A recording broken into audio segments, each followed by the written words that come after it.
Yeah.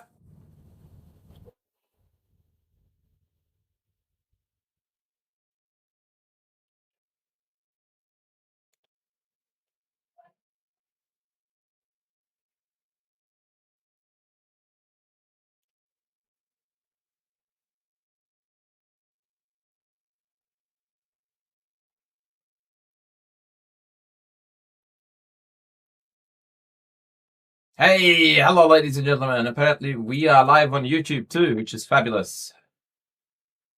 How are you going, lovely humans? I wonder if the command works here too. Let's see. Oh, I just managed to butcher the chat. Awesome. Nothing like being a cretin. How do I get the chat back? Uh, uh.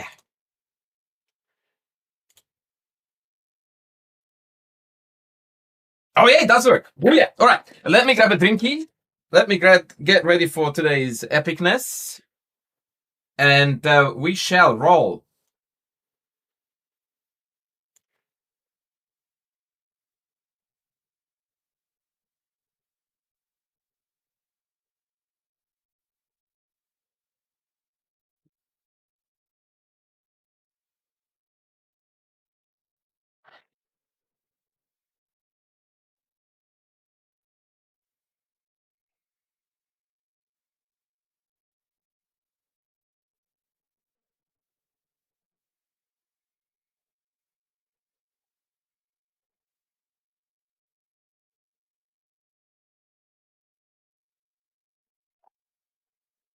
All right, uno momento, and I am gonna be rocking and rolling. Good afternoon.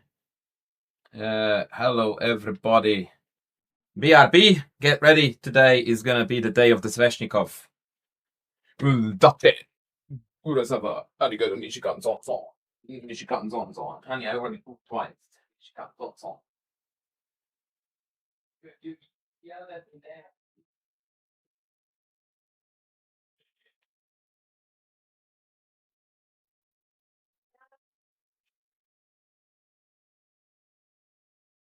It wasn't like that, dude. I like your outfit. You look pretty and young. I wish I could do that. Can't do that? If I dress up nicely, I look like a decently dressed 50-year-old. When you dress up nicely, you look like 25. And if I don't dress up, yeah, but you can still look 25. I can't. It's unfair.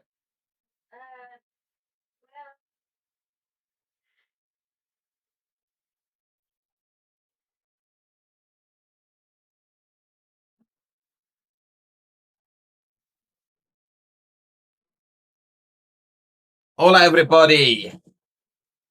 Hola. Hola. All right. Let me get to something out of the way and we can get rolling. What is this again?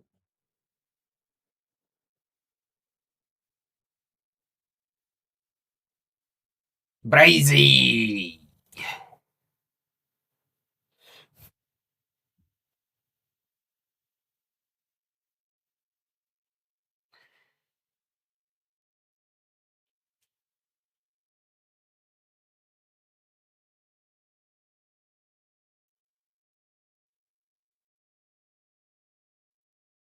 Oh, Brazy. Don't forget easy. Bye.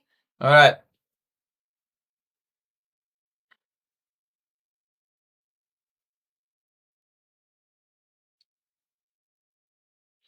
Chessborn in the house too. Wait, guys, I need to check very quickly. I want my wife to buy me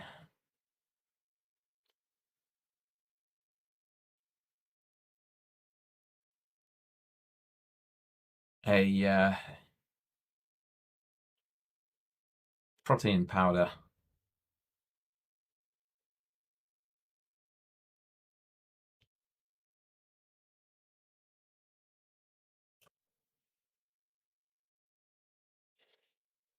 Zizlea, welcome in. Welcome, welcome. Oh no, this is gonna be it, brother. I will convert you to this business. immediately.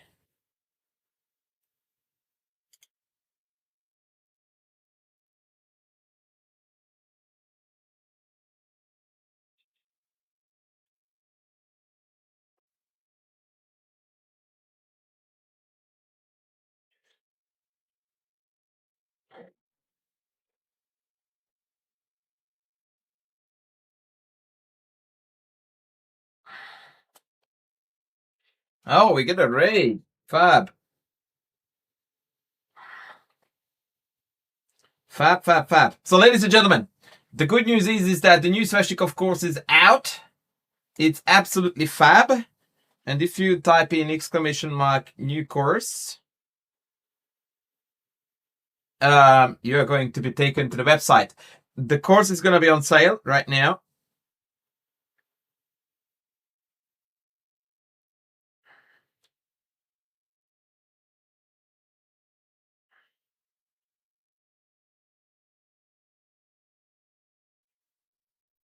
And what I decided to do today was to kind of promote the course by playing through a number of Sveshnikov games that I have played since I started working/recording the course. How does that sound?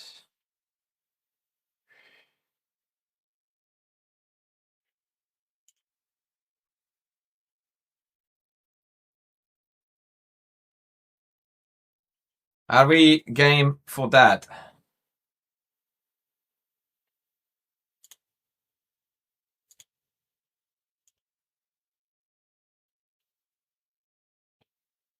And in doing so, we might kick off with a banger.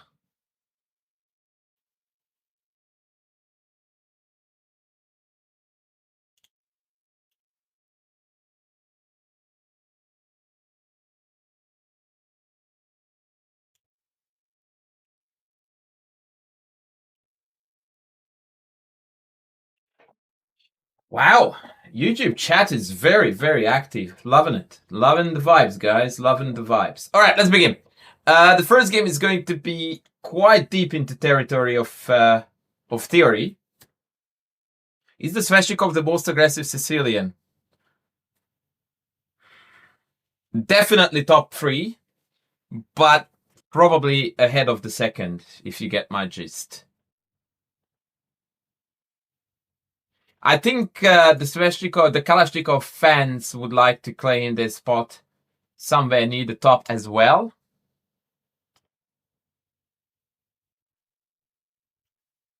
Yeah, it's definitely up for debate, but one of the best, if not the best, for aggression. And what's particularly good about the Sveshnikov, and the Kalashnikov too, by the way, to be fair, is that it's one of the very few Sicilians, and I do talk about this in the video course, where you just simply can't get mated. Like, you play any Sicilian, Knight of Dragon, I don't know, whatever, Scheveningen, the Khan, the Paulsen. There are lines where white is going to have a go at you like mad and you get mated. Sveshnikov? Almost never. Like, literal almost never.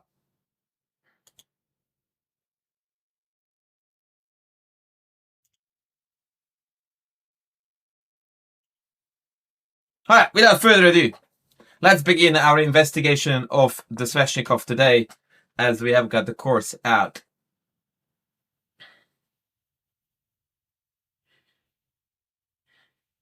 So, our theory begins with e5, d6, kick the horse, knight d5. Yeesh. If you have got any sample games, I'm happy to look at them, by the way. How to avoid the Rosalimo. I tell you how you can avoid the Rosalimo. So this is what you do. You play knight c6, and you have a good hard look at your opponent, and you go like, do you have what it takes to have a proper battle? Or are you a wuss? And just give them this look.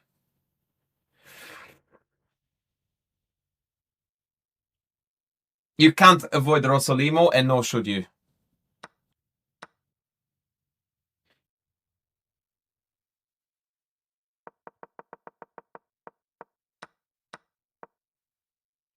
So, c3, this is the most popular and most logical move in the position. Rerouting the knight toward the d5 square, or this way. Obviously, we are at the very beginning of opening theory. Does anyone know here the most popular 2 moves for black? One of which is our main line.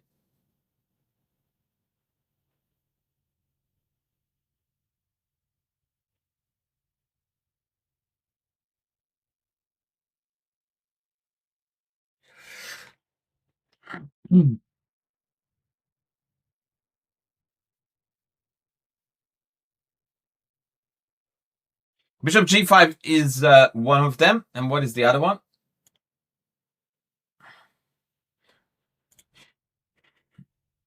Rook b8. Mr. Rengau, can you explain to us the point of playing rook b8 in this position?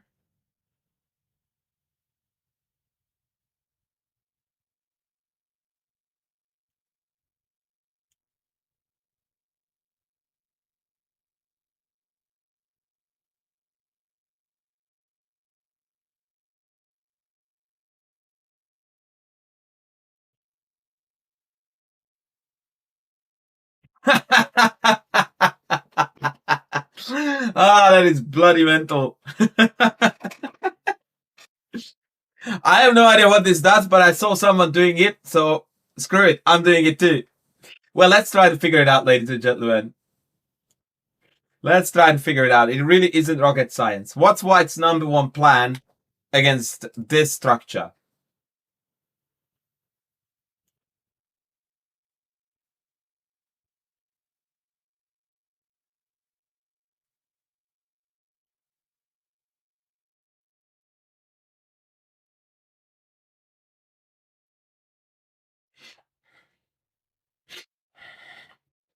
Let's go. What's the plan?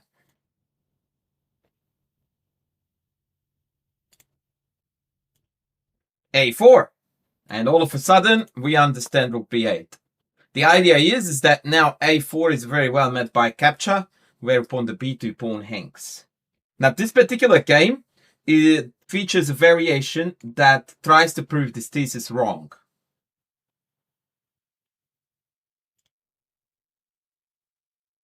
And what I mean by that is that they played a4 anyway. And guess what? We are covering this variation in the course.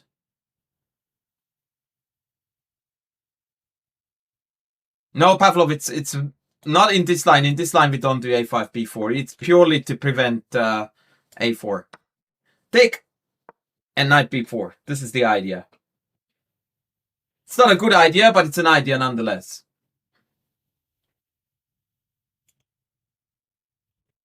We take, and they take back with the pawn.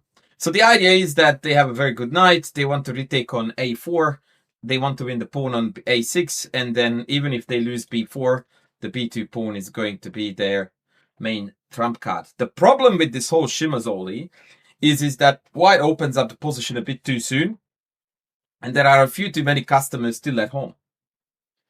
And so it's our job now to ensure that White doesn't finish development without getting bruised in the process. What moves would you consider here for black?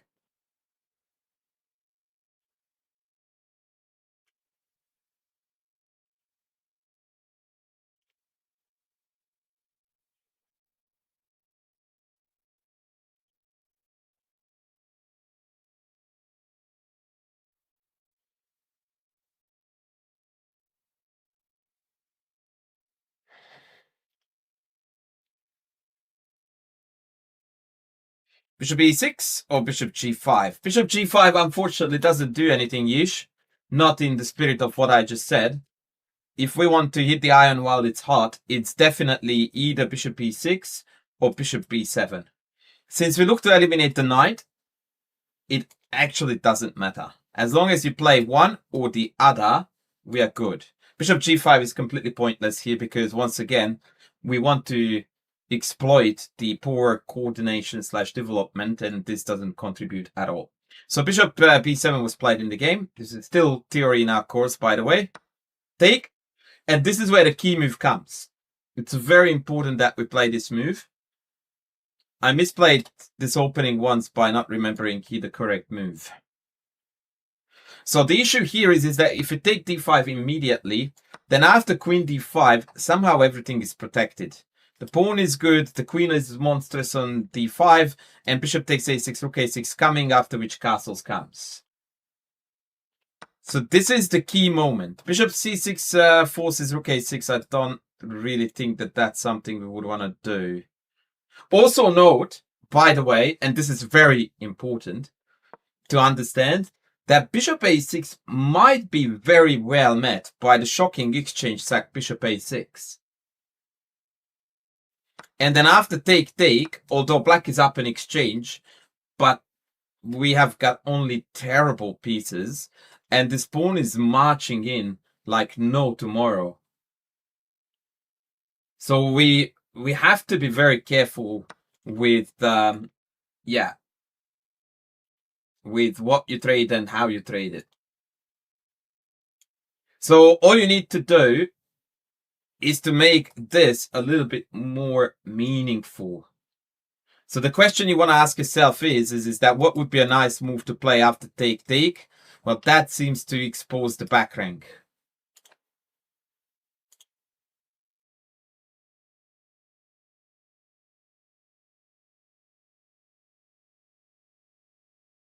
Queen c8, double exclamation mark for yeesh.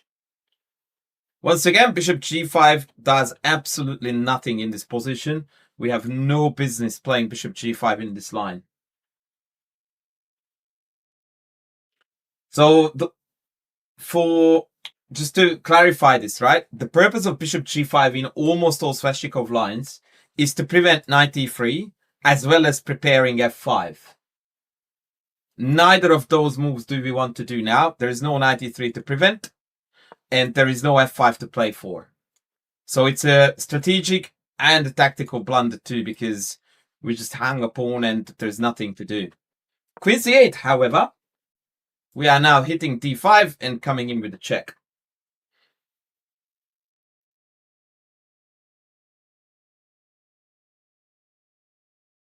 And indeed, hello to Dave, although I don't know who Dave is.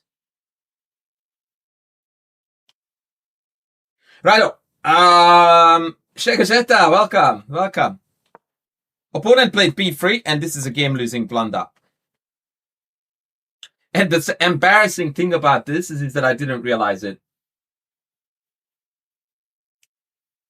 It's not crazy at all. I lean toward the Sveshnikov a little bit, but it's fine either way.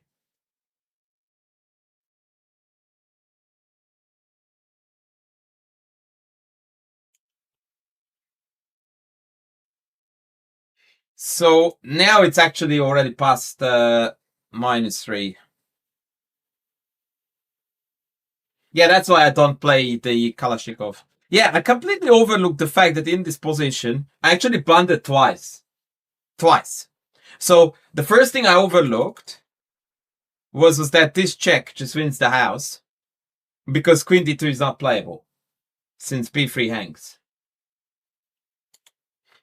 Bear with me, it was a blitz game. Please forgive me. But number two, I also overlooked the fact that after queen c1 check, I can still go check here and pick off b3. Well, or force king e2. Neither looks particularly depressing for black, right? So queen d2, queen b3, the rook needs to bugger off. And now actually you can check this down. Yeah, it's over. It's all over, Red Rover.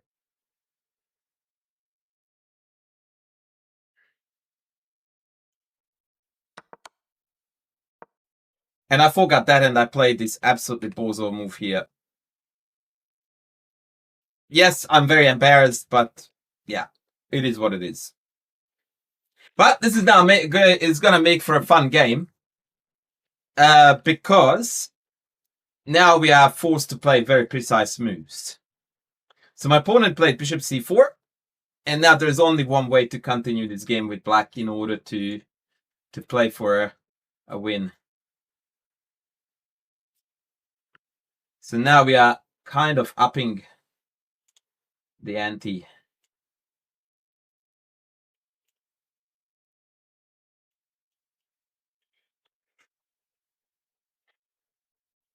Fuck.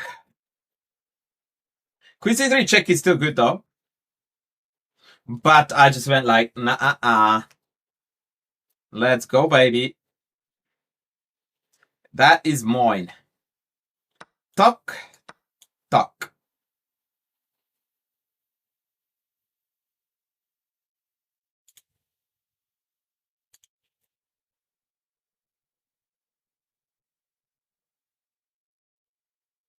And now apparently there's a fascinating draw in this position with queen e2, check, check, back, and draw. But my opponent didn't know that, or rather wanted to win the game, I suppose.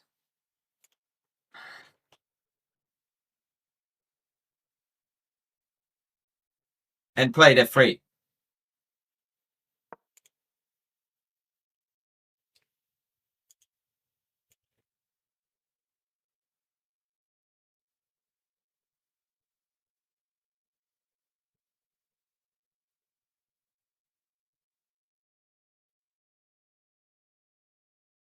So what do we do now?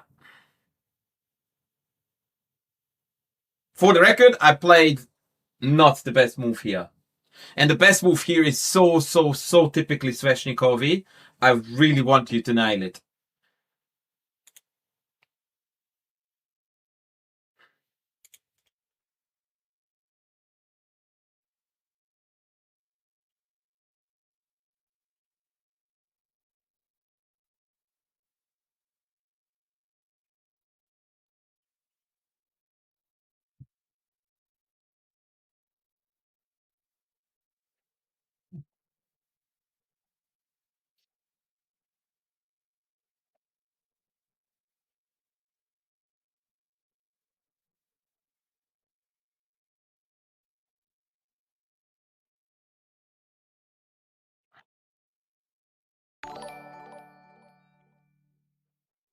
Why Borther? I might be buying that course. Ah, bring it on, babeski. Mr. Fat Belly, Matt Kelly in the house. You should buy that course. And Inspector, you are a freaking legend. D5 double X clan. If you don't play D5 when you can play D5, you are not a worthy Sveshnikov player. So I hereby log out of being a worthy Sveshnikov player.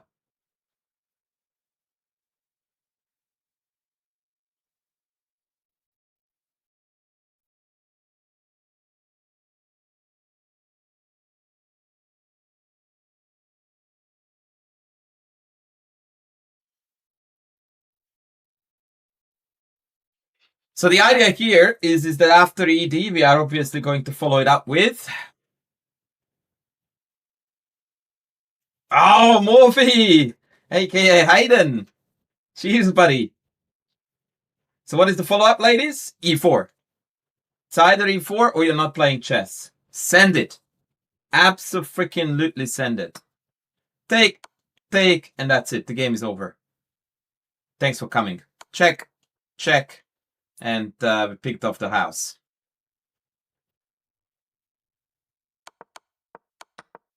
Obviously, they don't have to take E4, but then the bishop is incoming.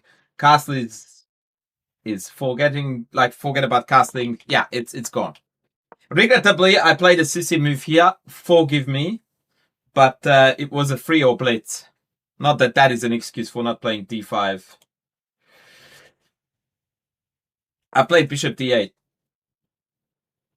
Am I still worthy of continuing?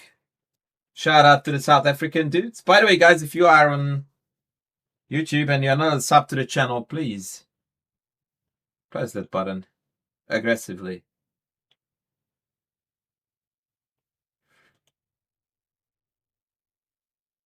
So bishop D8 embarrassment played, king F2 played, check played. I mean, that's why we went there. King G3.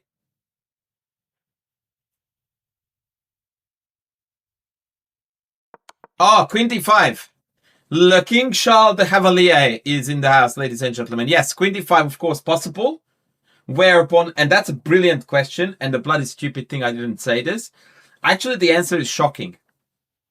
It's Queen C2.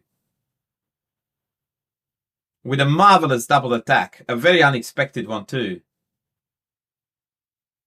And the point is that we lure the rook to A2, and then we go check on the back rank, because now the queen can't interpose because it's busy guarding the rook.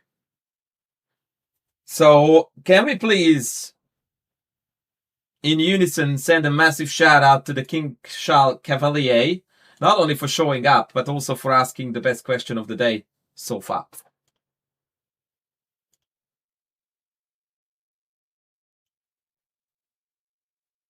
I totally agree that that's kind of rough. It is findable though, because Queen C2 hits rook and pawn on G2. So you almost inevitably would look into this.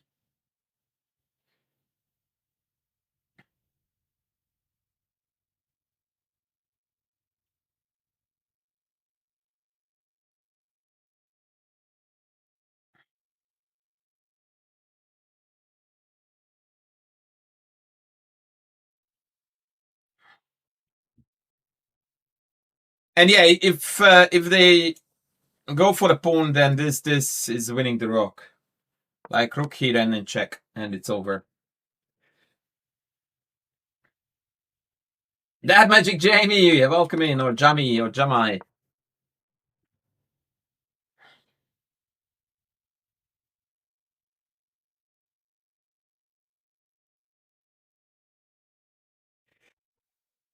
Right, so we missed all of this. Bishop D8 played, check, and now... not today, Inspector. Definitely not today. You are most welcome, Philet. So I was hoping that checkmate would finish the chess game, and it did. I'm not so sure about this. I wanted to be subtle about check. Yeah, actually, this is what I wanted to do here. So I played Queen F6. I played this game a fair while ago because I wanted to go here Queen check, King H3, and then Bishop G F2, and then the two mate threats on H4 and G3 couldn't be stopped. Right? Like, let's say bozo move, just for argument's sake. Yeah, check here, and that's it. It's over. That was the plan. That's why I didn't go check, but I went Queen F6 instead. Obviously, the opponent saw my devious plans. And here I pulled a second blunder.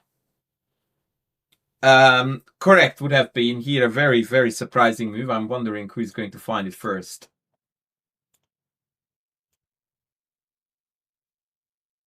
I'm wondering.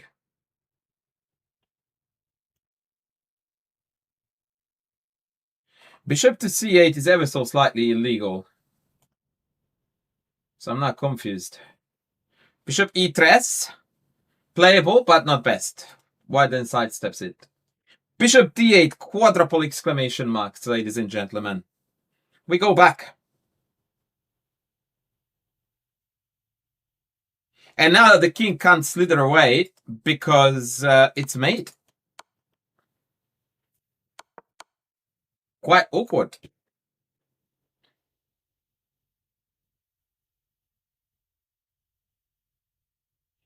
Indeed. Indeed. And so, that's what I should have done. But I played instead like a chess player, and I played rook c8. Because I wanted to come in wherever I could with the rook. What? I didn't say it was mate, I said it was winning. Like, obviously f4, queen takes is unplayable, right? I don't understand what f4 you mean.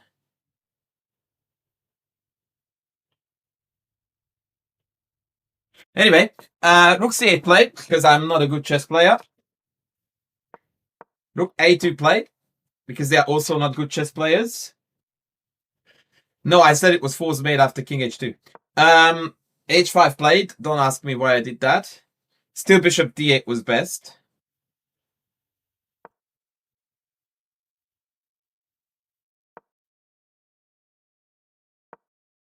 Yeah, this part of the game is a bit meh.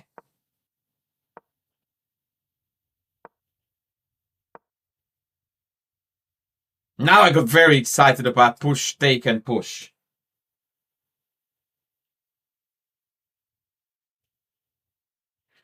What's White's winning move for you guys? There's only one move for White that doesn't lose by force. One move that doesn't lose. And that's, yeah.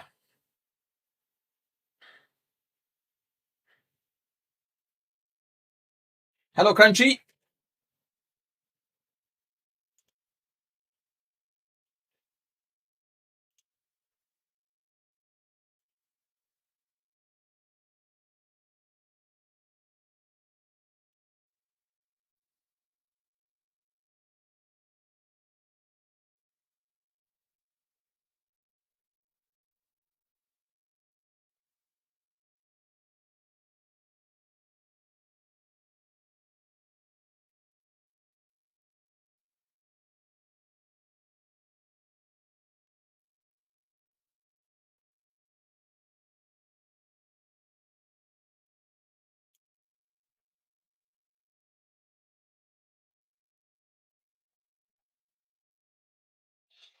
Push F4 is mate in 1, so that was an interesting try. Echoey? Really?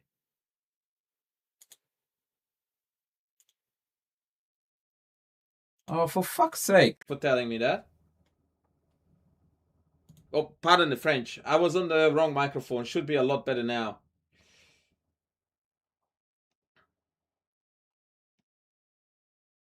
Thank you, Hour. Thank you, Hour. Yeah, King G3 is a beautiful self-made attempt.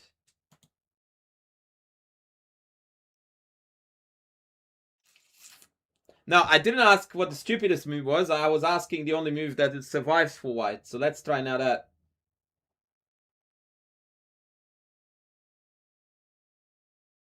Guess who got a fine today? Oh, word.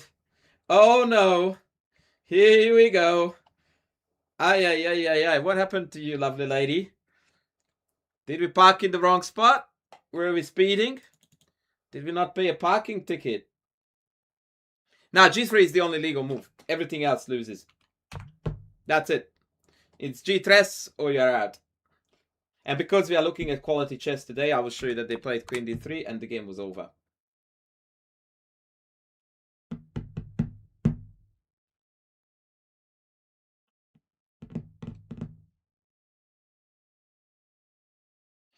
Oh! Littering! Wow. Well, first of all, as far as I'm concerned, and I'm sorry to you if you don't like hearing it, but I think your life is good if you live in a town where you got fined if you litter. I think that's a giveaway sign that you live in a happy place. Nonetheless, it sucks if you get booked for it, but given that it was unintentional, I threw my lunch wrapper out of the car window. Okay, that is not something that would go down well in most places, unless you were aiming for a bin.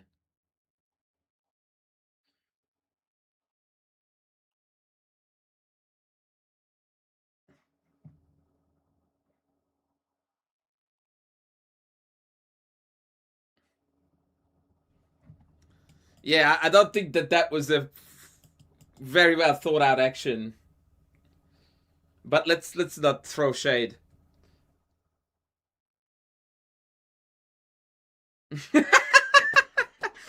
Yeah, that's how you save face. That's how you save face. Yeah.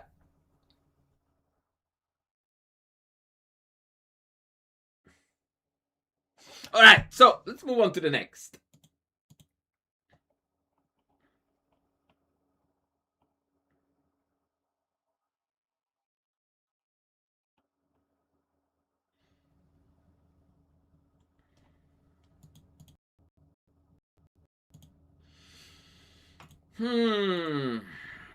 Okay, the next one is actually gonna be quite cool. Is it? Give me a sec.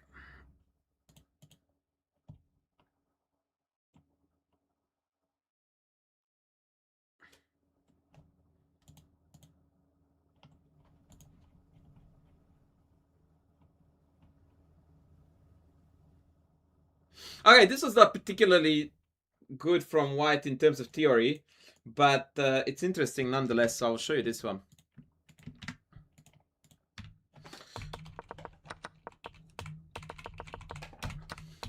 So, once again, we're looking at this c4 nonsense. In general, I don't like the c4 moves at all in the Sveshnikov.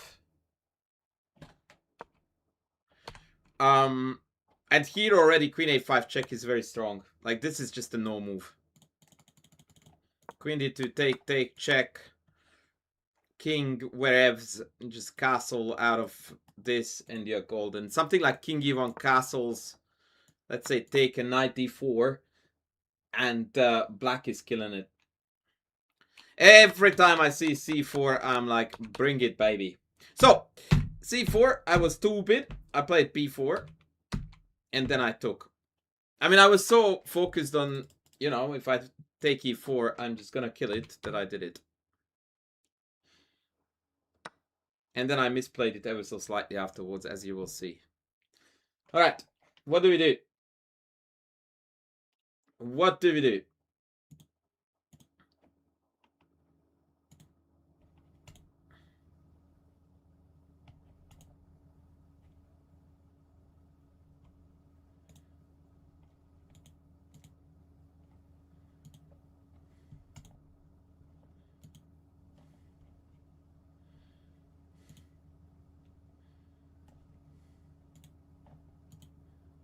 Of course, 94. Every day of the week. Absolutely. There's no way that you're trading into the superfluous knights. And besides, a knight on d4 is the greatest monster. Knight c2 played. What do we do now? Easy peasy. Lemon squeezy.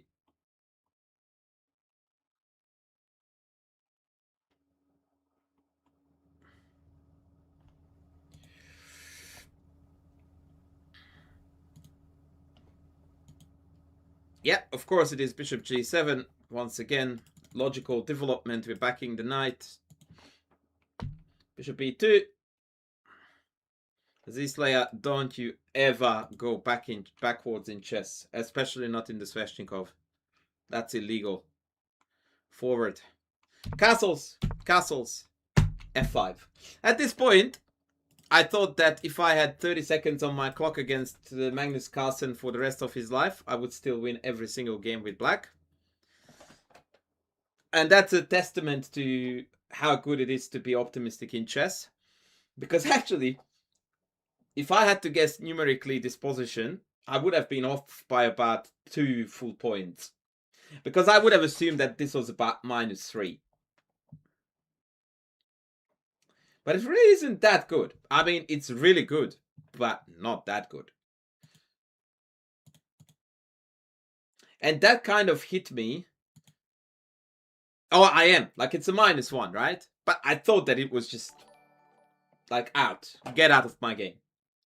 I really genuinely thought that this was a -3, right? And then they played f3 here. If I recall rightly, this was a rapid game. And I spent a fair few minutes here trying to determine how I was going to win here by force. More or less. I couldn't find it. And the more I looked, the more upset I got about not being able to find a knockout punch.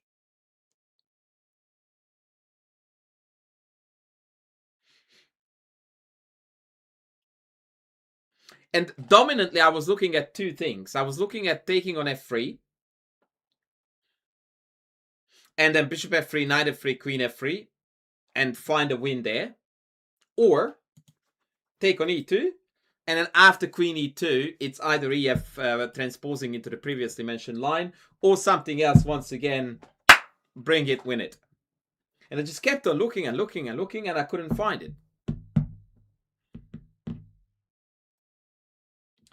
And the most incredible thing is that according to the engine, the best move here is bishop b7.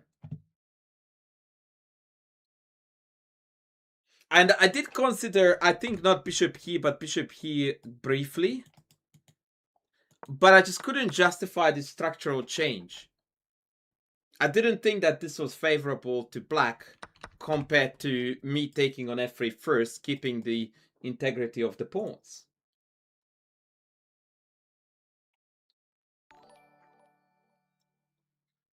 But it turns out that this is best, and simply keep the knight on d4, saying that it's a superior piece to the bishop. And of course, the knight take is never on because then the two pawns are just deadly. But to me, that felt like, I mean, okay, this is clearly an advantage to black, but I'm gonna play here 40 more moves before I win this. And so I went like, nah, that's not happening. And so I took this, which was second best, but I still didn't realize that my position was not as winning as I thought it was. I took, and then I played e4. EF, GF, what are we gonna do? I don't know, laugh? Why would you take with the G? I mean, it doesn't lose per se, but give me one thing that makes GF better than bishop F. Like, how does this move... Like, why does it even enter the fray?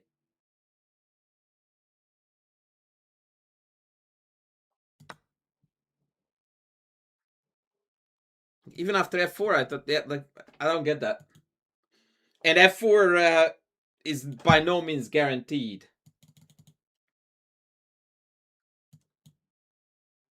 Yeah, I don't know. I don't dig it. Yeah, it didn't occur to me. I don't like this move at all for white. I think bishop F3 was logical and fine. And, yeah. So we went e4, and this, even here I thought that I was absolutely murdering the guy. Like, the bishop is an absolute beast. I'm gonna have a bishop on e5. The two knights are sitting on pretty squares, but they're doing nothing. So even here I was convinced it's at least minus 1.5. 0.4. Best move here, by the way, would have been rook a7, which was on my radar. Very Sveshnikov-esque move, by the way. Threatening, or not threatening, but planning to bring the rook across on the 7th. Sometimes here, sometimes here. And also stepping out of all kinds of filthy checks. Now for black. Actually, Crunchy, this is an illusion. I actually don't think I like the bishop on b7 at all. And I tell you why. Because I never want to take, but I also don't ever have the possibility to undermine this knight and or to force it to move. And so in a way, in my book, this basically just kills my bishop. I think we need to determine first what we want to do with the pawns and then decide where the bishop should go. And as long as your pawns are mobile, occasionally, I'm not saying that we're doing it now, but you need to keep in mind that pawn f4 opens up this diagonal very neatly toward the king side. Right, so now I'm just going to draw up a basic attacking pattern where you realize how badly the bishop would be here compared to here. So now we have bishop f5 supporting e4, we have bishop g4 supporting f3, and we have bishop g4 followed by bishop h3. So the bishop is an absolute beast on the diagonal. Another thing that you need to keep in mind, and this is very important about this position in general, is that once you commit to a particular pawn move, almost certainly you are going to turn one of your bishops into an absolute beast, but at the cost of degrading the other one rather badly. So that's just a side note here, which is particularly, or rather obvious immediately after e4, that this guy has turned into a monster, but now this dude is not really having the time of its life. Still not necessarily a good enough reason to trade it off, though. I would still hang on to it, as you will see in the game. So queen a3, bishop e5. So I thought that this guy alone was winning the game for me, hitting this way, guarding the pawn on d6. It's like, as Simon Williams liked to say it, it's like the ultimate scenario of a chewing gum in someone's hair. Like, it's holding everything together so beautifully.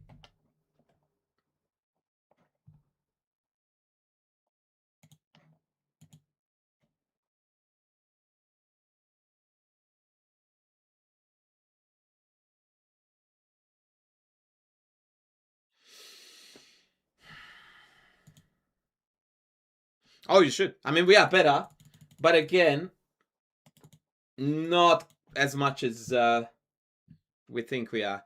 There was no wrong pawn, Brazilian. As a matter of fact, the engine prefers f4 over e4. But in either case, black is better.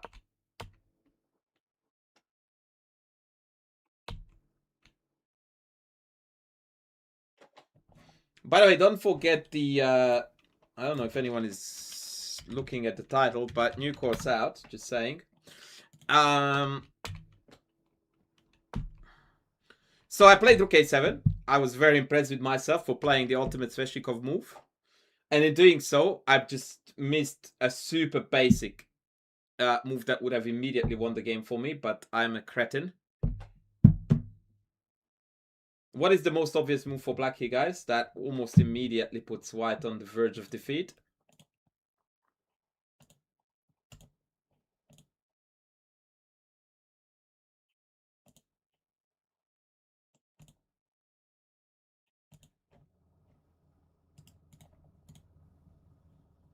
Of course, f4. I don't know what I was smoking, but I forgot to play f4 here. I mean, if you can send it, you ought to send it, right? Now the bishop has extended diagonal, f3 is on the cards, e3 is on the cards, the rook is coming. Yeah, I dropped the ball here really, really big time.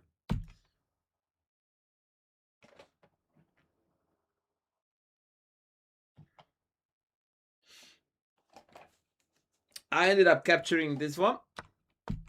Then we swung across to g7.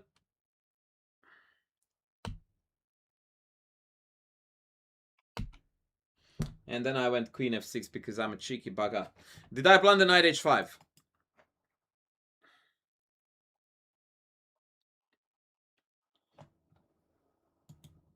Well, actually, this is a tricky question because the answer could very well be a yes, you did, but luckily, and then the sentence continues, which is quite common in my case.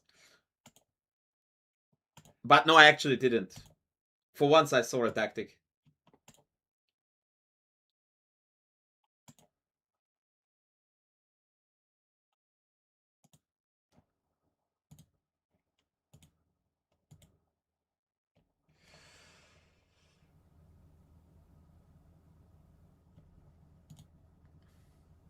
Oh, the cavalier is back at us. So knight moves, bishop takes check, and then we pick off the knight. I don't know about a mate, or maybe we can go queen h4 right away. Oh, no, I don't know. No, we can't, of course. Sorry, I'm an idiot. e5 hangs. No, it's take, check, and we good. They play king h1.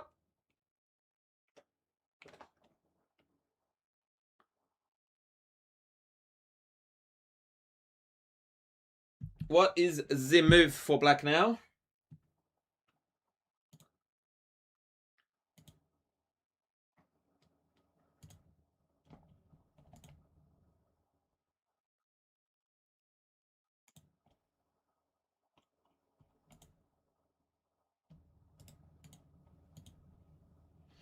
Queen to g5, good. Rook c7 also good.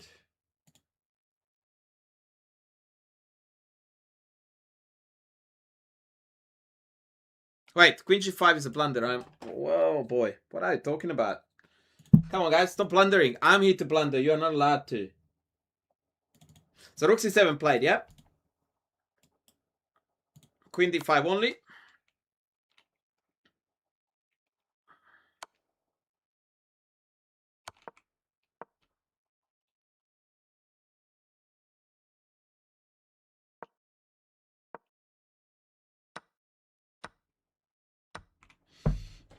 And I just ate the pawn. Now, the interesting thing about this position is that both of the knights are beautiful. And yet again, I felt during the game that there's no way I can get hurt. Like, they look very good on paper, but there's nothing they can do. And that turned out to be the case for the rest of the game. Like, the knights occasionally jumped around, but never in a way that would have caused any trouble.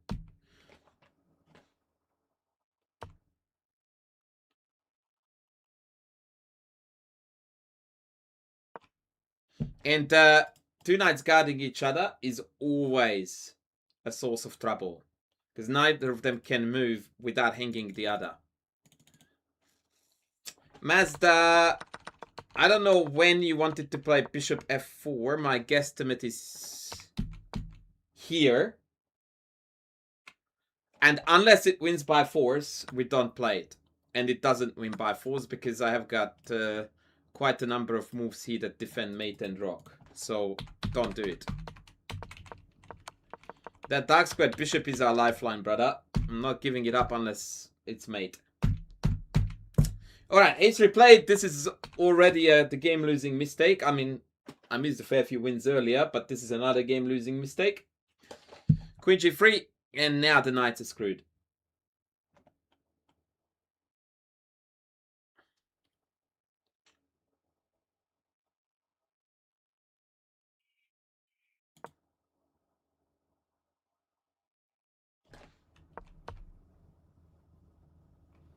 I saw this. I'm proud of this. I saw this in the game.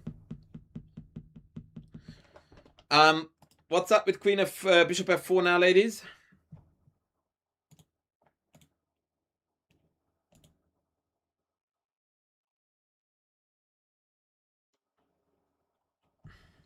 Easy tactic, but let's find it anyway.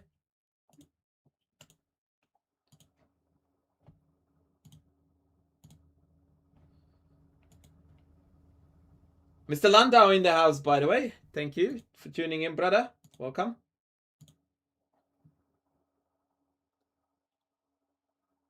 Yeah, so bishop f6 ruins the party, because after knight takes, queen takes, we actually get mated. Don't do that. So what do we play here with black? Ironically, there's only one good move here. Everything else is bad.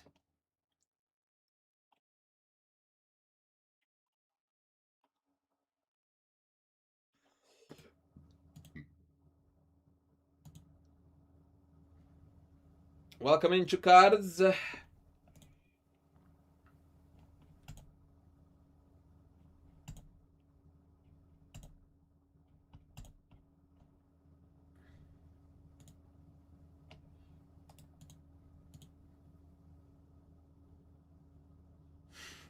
Good old Beastie tunes into stream, declares I need to sleep.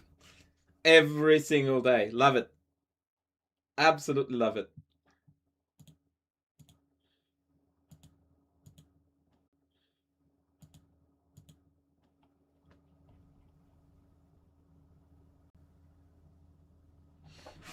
So what is our move, ladies? Come on. Don't leave me hanging now.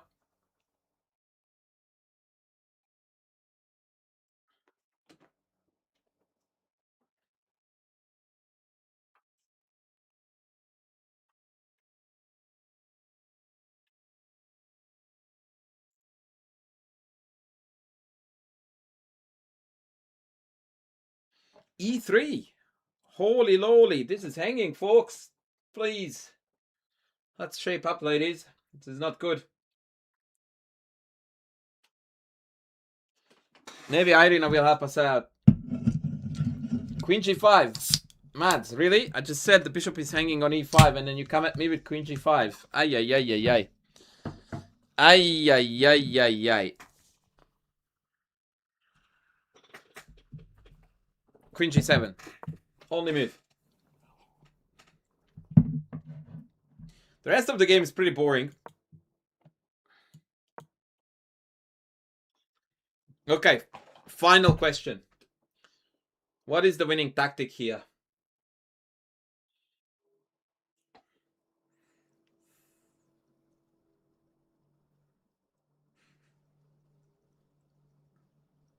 Give me a forcing sequence that wins material. Don't mess this up.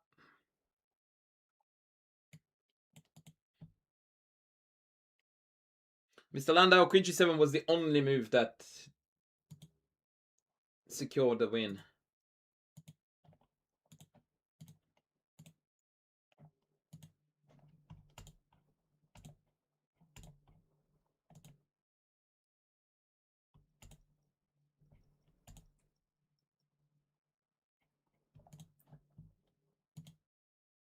Bishop takes d5, double exclamation mark, and if knight takes...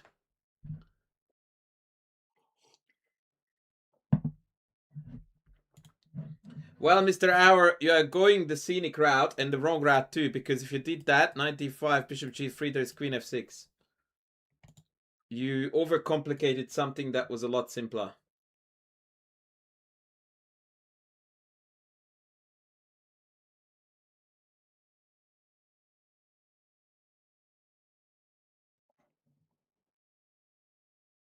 So the correct answer is the super basic bishop takes d5 followed by bishop d4. And we won an exchange since the mate threat on g2. Once again, bishop g3 is not that great on account of queen f6. Although to be fair, this endgame is also winning if you find here e3. And tuk tuk. Bishop good. The dark squared bishop takes all the glory in the end. Yeah, we played bishop d4. Partly because I knew that my opponent was going to play knight e7 here.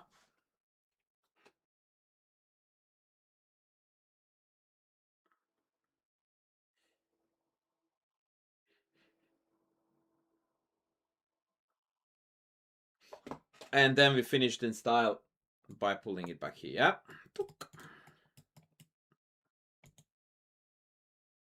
The best part, the engine has a different way to trap the knight, which is really cute. Take, take, and then back to c5.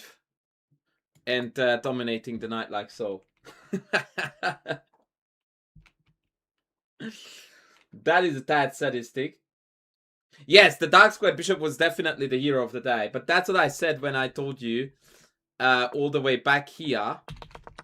That depending on how you push your pawns, inevitably one bishop is going to be a total hero. And the other is a mere bystander. And that was exactly the case. So the dark squared bishop just carried us throughout the game.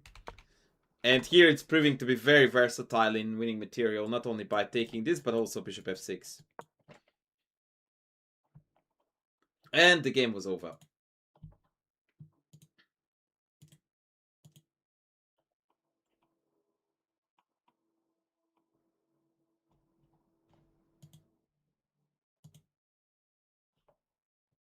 Alright, now, the next game I'm going to show you is a total banger. In the sense that the course that we released is called the Renegade Sveshnikov. And the reason why it's titled so, in part, is because it is a complete Sveshnikov repertoire for black, right? But then there is an additional chapter in the course where we recommend a secondary weapon for black at multiple points. Let me give you a very, very good example. So in the 7 knight d5 line, which is the most popular line nowadays, against the Sveshnikov, we recommend the absolutely rock solid and bulletproof knight b8 line. And the tier of it is vast and immense and a lot of learning, right? It's rock solid, it's bulletproof, nothing can hurt you here. But you need to learn a lot of lines and understand what's up. In particular against a4, which was Fabiano's idea against rock hard. Indeed, rock hard. Against Magnus. And there is a shed load of theory here, but essentially, yeah, our setup is f5 and then go from there. However, we then flip the coin a little bit and we go like knight b4, baby! Which looks absolutely ludicrous, but it's a really fun line. It really is a fun line. I think I played 2 games in this with black so far, and score is 2-0 to my favor. This is one of them. Check this out. C3. We go back. They attack a7. And we go like, take that b. And they went like, I will take that. And I went like, you are gonna die. They went like, show me. And so I did. Basically, you sack a7 and you go for broke on the king side. Which is basically the quintessential Sveshnikov. It was a blitz game, and I'm delivering the ratings to you right away. So my opponent is 2700 blitz. I was playing up here. That's it, rang out. That's it. So this is the spice. And once again, my opponent was outrating me here a bit. Castles. And you just send it. Send it, send it, send it.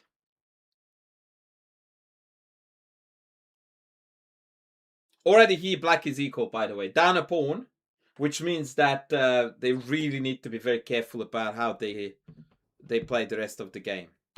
They played f4. The alternative, obviously, is f3, and I will show you a game for this f3 idea as well after this. When does the knight come back? You mean this guy here? Come on, buddy. Come on, buddy. We take. They take. And here I played a slightly inaccurate move. I mean, to answering BC's question, now, for example, would be a very good time since we are en route to e4. I played here take b5, which I then followed up by queen v6. Apparently, queen b6 first would have been a fraction more accurate here. So we played take, and queen b6. And this is the essence of the knight b4 line, by the way. But because of they spend at least an extra 2 moves on taking the pawn and then coming out or coming back with the knight, typically castling becomes a problem. Mads, knight c5 hangs a pawn. That is exactly why we play this, brother. That's how chess works when it's played well. If a move that looks good hangs a pawn, that means that it looks even better than it did before. Right? So that's a free piece for us. Thank you for coming. That's exactly how chess works when it's played well. Oh, I would love to play knight c5. Yeah, but it hangs a pawn. Oh, okay then. Knight c5. And this is another reminder that wayward pieces tend to drop off. Knight b5 loses a piece. Knight c4, rook e8. And once again, king got caught with pens down. But, valid question. Valid question. So, I took b5, queen b6, a4, and for my friend Beastie, I played knight c7. The story is super simple. We lost the pawn on a7, and the king is stuck in the middle forever. That is a trade I would take every day for the rest of my life. And then beyond that.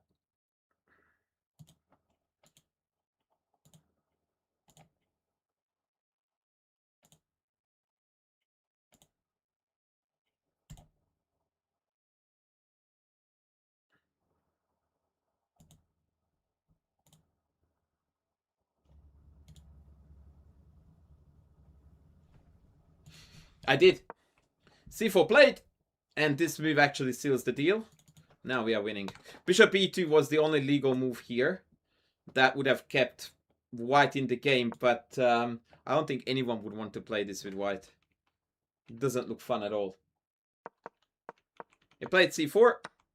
I took. They took. And this was the first move in the game where I played a really, really bad move. Missing an almost forcing win. What would you play here for black, guys?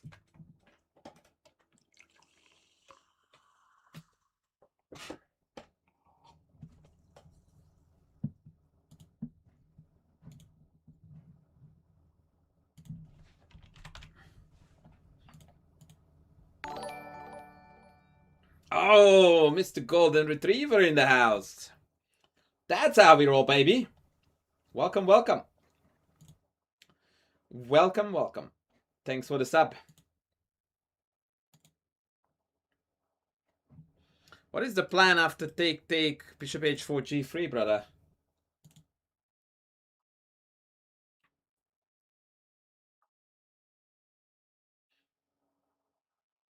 Hello, hello.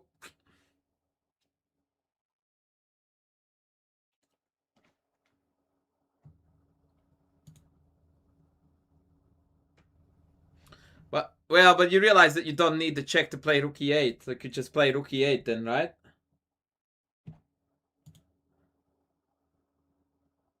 You can hope without checks.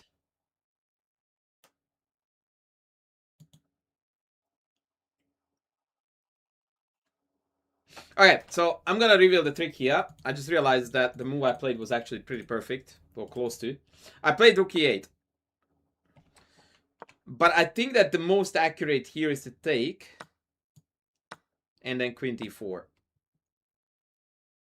And after bishop d2, rook e8, white is done. Like, over. Get out of my game.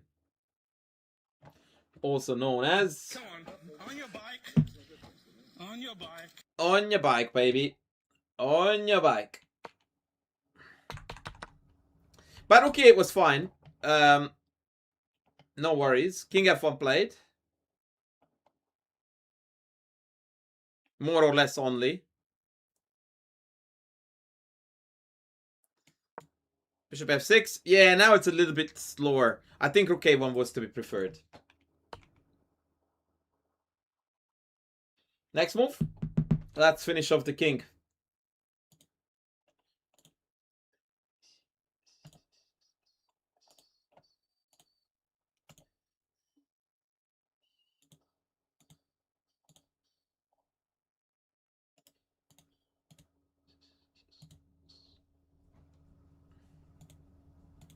Good old Tony G. What do we do? What do we do?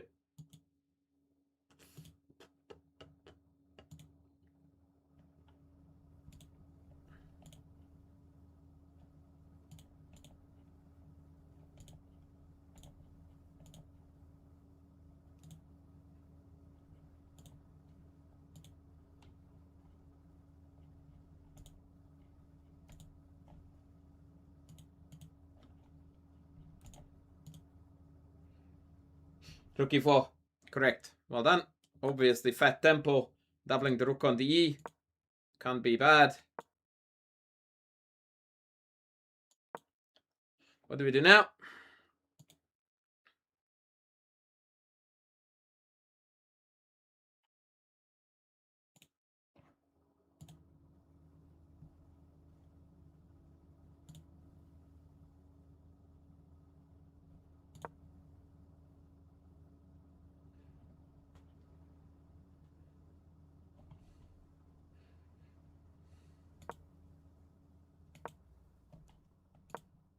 Sorry, guys. I'm just checking a game out that Irina sent me.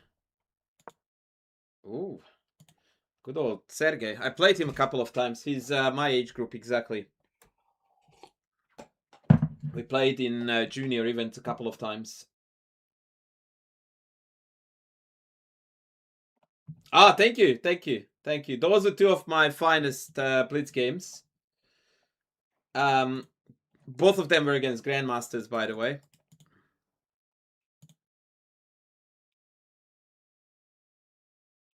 Yeah, bishop d4, very strong. No, Sergei Fedorchuk is the one that Irina just sent me. And bishop d4 is the other one. So either or, really. I played bishop d4, tuck, tuck. Queen f3. Rook d2, and yeah. The king got caught, pens down.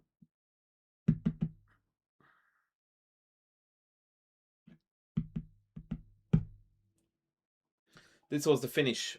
Rook e1. Rook e1. Queen d4. And white is completely busted. And fittingly, the king got stuck in the middle. Yeah, Fedorchuk is Ukrainian, yes.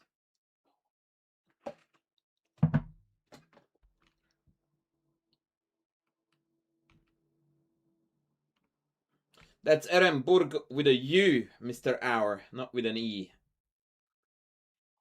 It's Ehrenburg with a U.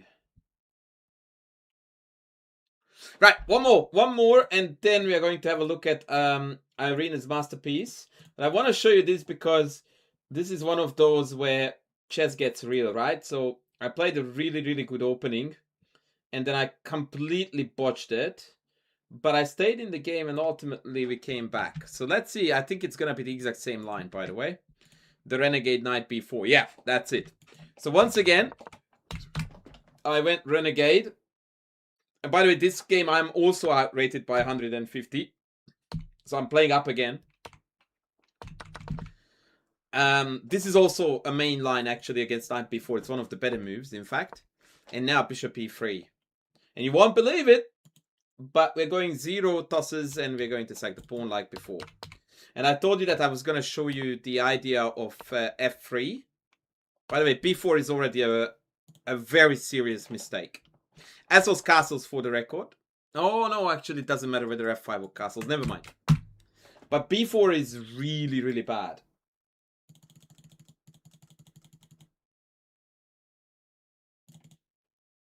f5, f3. And here I played a motif, or rather I played a sequence, which is based on a motif that is featured in various lines in the course. But here it's actually not the best. So the idea is that against f3, you provoke g3. Right? Which is, by the way, a good thing to do. But here I went f4. Which is not right. So the best thing to do is to provoke g3. That was correct. But then you need to come back home. And now we are floating both pushes. Ironically, once again, hanging beast is favorite d6 pawn. And after knight d6, e4 is very good per Irina. And all of a sudden, all white pieces are hanging every which way. This is hanging. This is hanging. It's just absolutely crazy city. Like, to demonstrate how cool this line is. After takes, take. Black's best move, without any hesitation. Golden rule of the Sveshnikov. When you can sack a pawn, sack a pawn. Exactly. I didn't give enough time for Irina to call it, but yeah. When it's go time, baby, you do not muck around. Now, queen f4 loses to bishop g5, bishop f4, illegal, gf4, boomski. Boomski.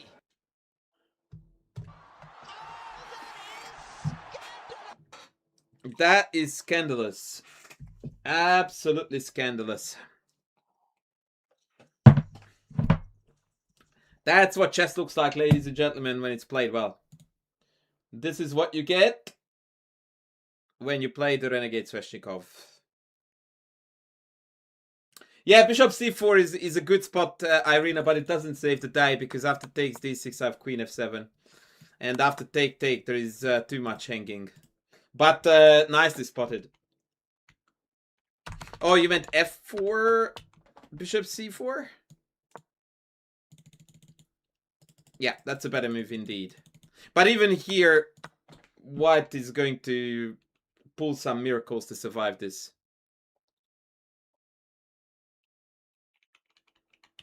Pieces are too active.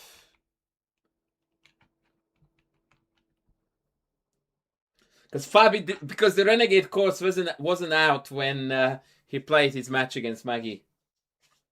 Also, you're getting the colors wrong. It was Fabi who introduced knight d5. Do you think the Sveshnikov would be better for me than the Pirts? Well, there is one thing that everyone needs to understand, right? Below 2000, let's say FIDE, every man and his dog is gonna play all kinds of anti-Sicilians for you. So out of 10 games that start with e4, c5, you're about, on average, you will get 1 to 2 Sveshnikovs. At best. That's the reality of life. Anyway, back to the game. So, I was obsessed with this f4 idea.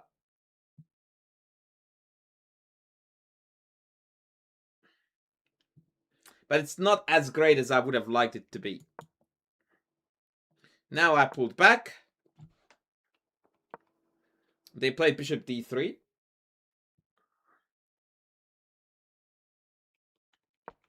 And then I played e4.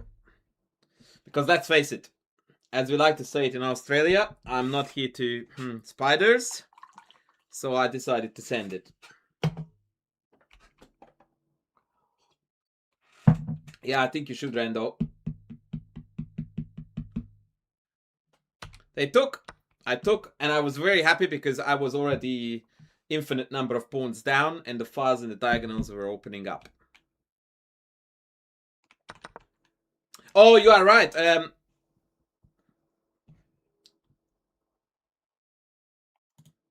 To make love with spiders is the expression, but in a slightly more crude fashion. Oh, yeah, it's hot rubbish. In fact, the best way to do that is not even to take. It's knight c7, believe it or not. Where after take, c4, e4 now is essentially game winning.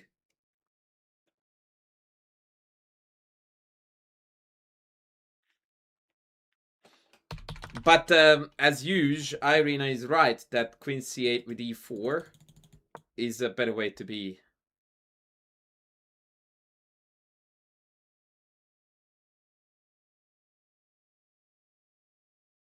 So for example, c4, we take and then b4 hangs, right? So it's actually quite awkward for white to meet queen c8 because the threat is take, but it's so hard to defend c3.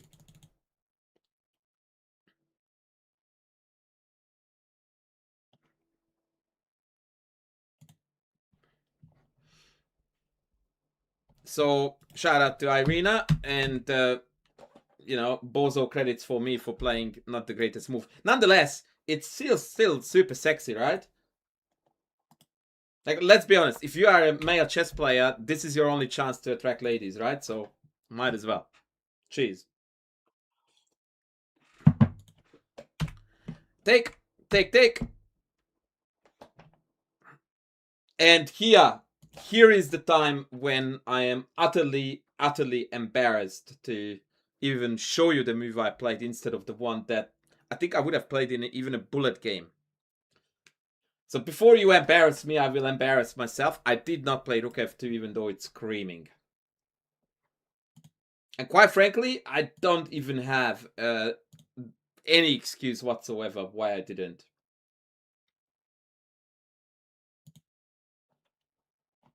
So just let's just go with I have got membership at the Chicken Chess Club. No, I played Queen f6. I don't know if that makes matters better or worse. Probably worse.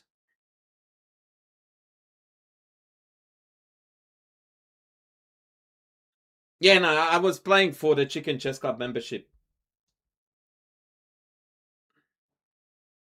Yeah, of course, because I just provoked bishop d4 and then I went back. The logic was, you know, to have the cutoff on the f file. That was the justification. The only problem is that after e5, now I'm getting killed, which is ever so slightly embarrassing. Which was played, by the way. This is where the game goes from hero to zero.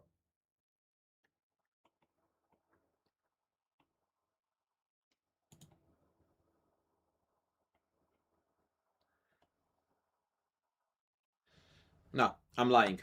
The game went like this. Queen f6, and they castled. Yeah, this is what would have killed me. So if they had played bishop d4 and e5, we would have cried here. A little bit. Side note, though. Take, take, take looks a lot worse than what it actually is. Like, white needs to be crafty here to find a win. It's still not quite as over as it appears to be. Let's just go with that. Yes, I'm dead, but white needs to be still resourceful. For example, queen h5 por recommended, I think just loses on the spot. Just take this and then I block the check.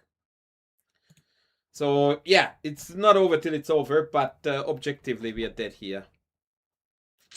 d6? I don't know. Look, I'm not going to argue this because white surely is winning, right? But I'm not getting mated yet. I'm not losing material.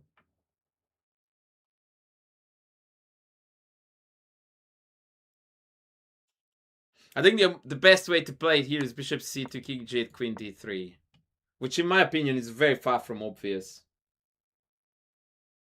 Yeah. Look, once again, if you find all of these moves, you deserve the win.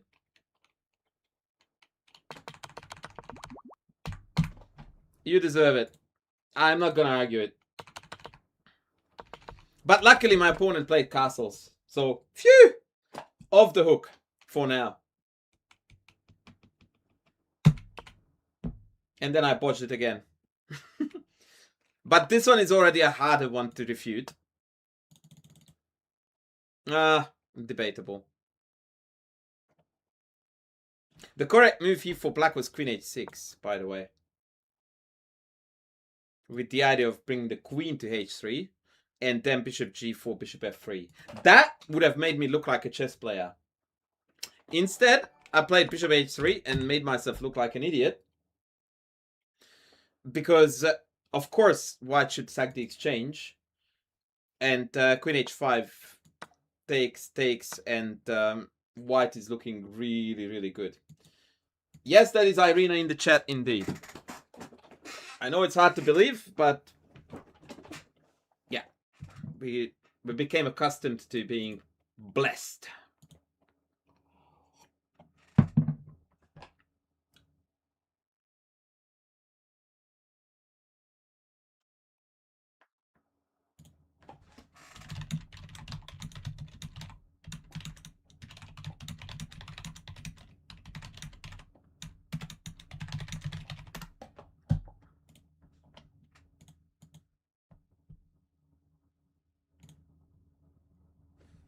I must have been tired. No, you think too highly of me. I'm not perfect. And actually, this is how the game went. Queen h5, I took. g6. And here I'm pretty much dead, right? But I thought, screw it. I'll fight it. And then my opponent just completely lost the plot.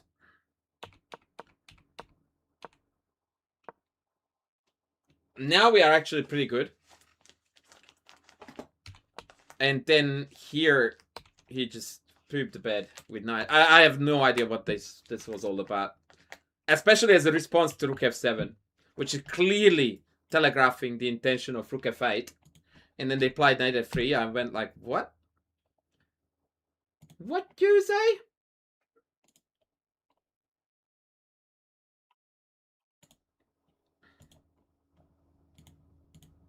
Not the highest of quality, look, but fun shenanigans nonetheless. And lo and behold, the chess game is over. Can't believe Irina is in the chat. Well, well, well.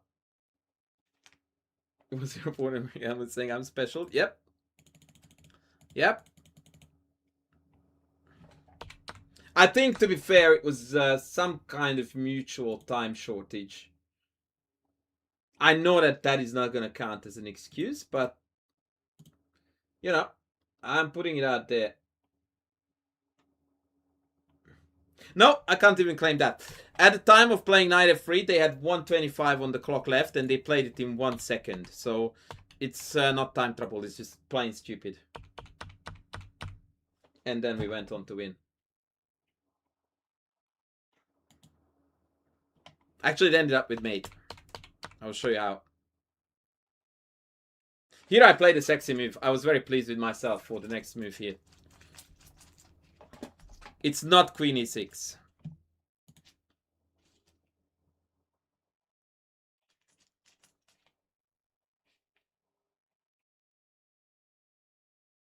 Loving all the Uncle Roger references. What did I just say? I didn't even realize I did one. Yes, D5, baby. Bring it. Bring it, D5. Burn them pawns.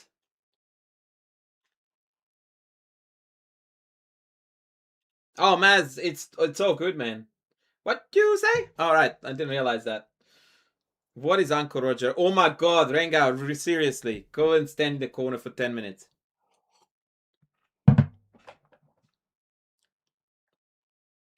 That is unacceptable.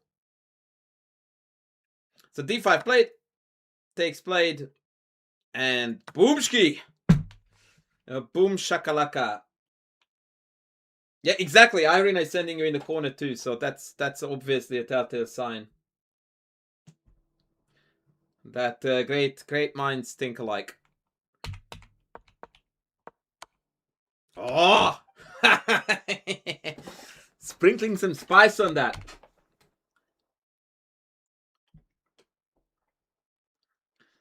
Give me some love. Give me some love. Hello, Malcolm.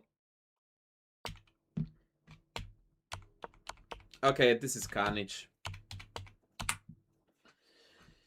Oh boy. That was some Sveshnikov pillage. It's combined with some Sveshnikov stupid.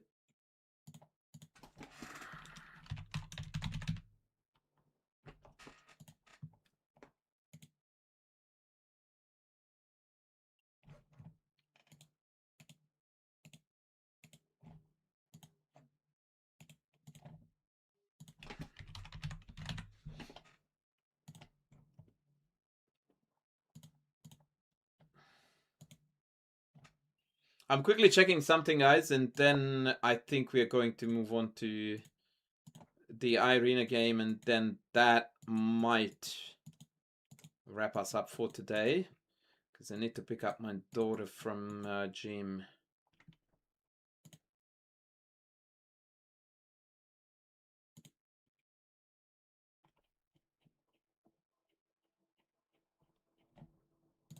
Just give me 1 sec. I'm looking at some potential games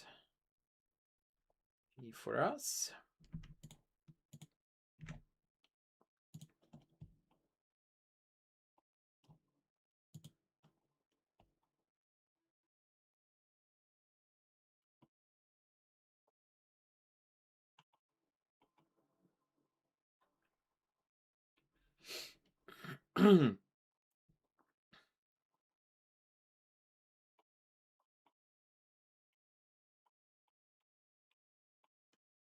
Okay, one last. I hope Irina will excuse this for me, but she's gonna have a jolly good laugh out of this, because I played the stupidest move of my life amidst a masterpiece. So this is gonna be awesome. Brace yourselves, guys, for another absolute humiliation of me. What's really good about this game, though, is that I remembered theory for a long time. Lion with the sub on YouTube, and Stradiator with a fair dinkum Twitch sub. Cheers to both of you legends.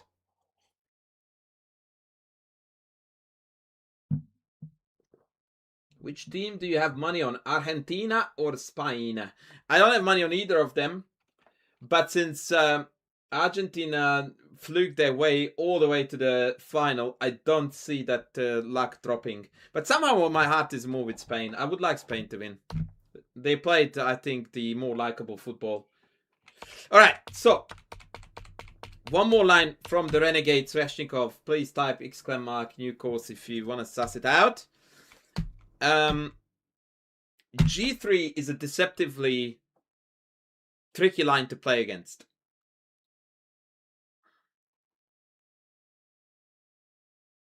But if you know theory, you will be golden. And our theory goes like so.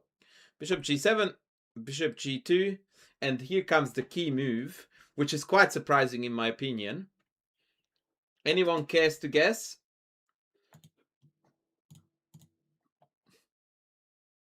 Oh, if Reddit was claiming it, it has to be true, man. If Reddit was claiming it, then what are we even talking about?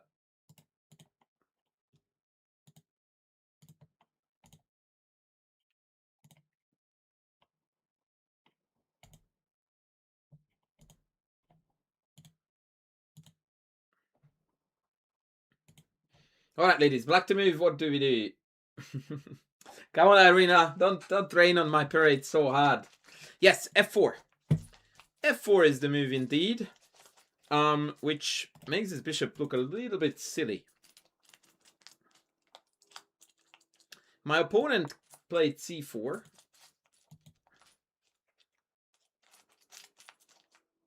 Here, apparently, I made a slight inaccuracy. The engine likes knight D4. I played B4, which, in my opinion, makes a lot of sense too.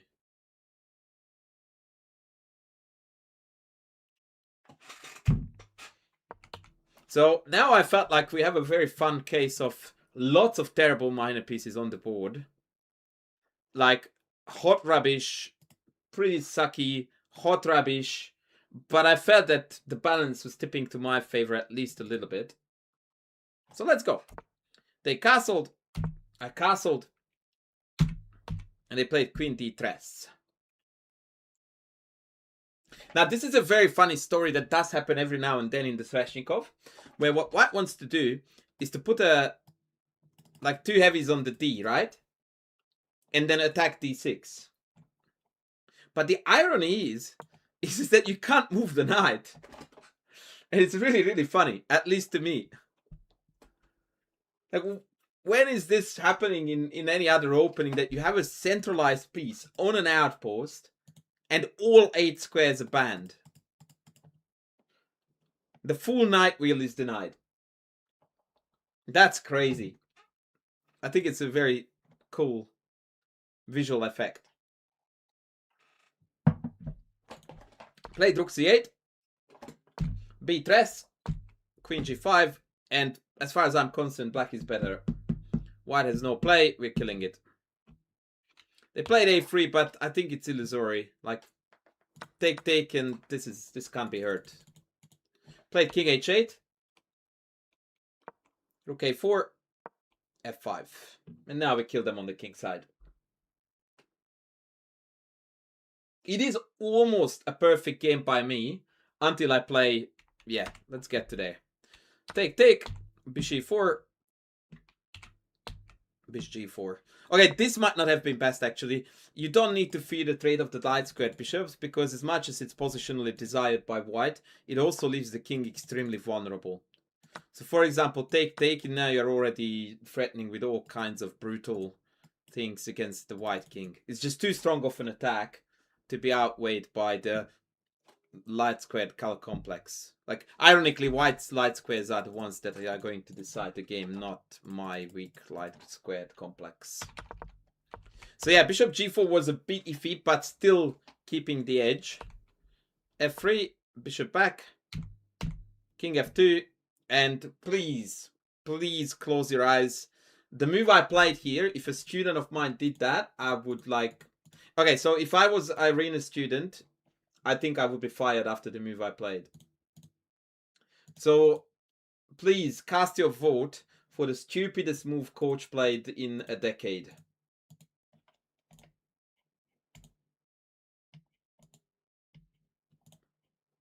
Also the move that I always tell you never ever to even think about, because I will bite your head off. And then I just did it.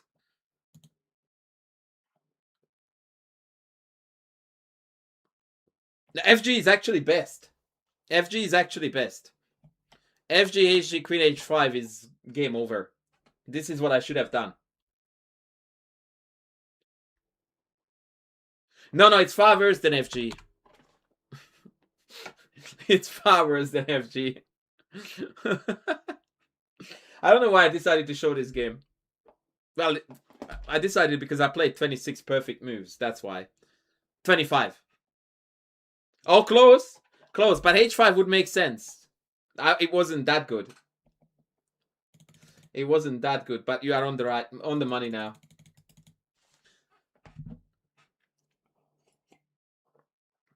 I like it that no one is daring to guess the move, because it's so stupid. You don't want to insult me with thinking that I played it, but I did. Yes, YouTube is strong. YouTube is strong. YouTube guessed correctly. Yes, baby! Bring it!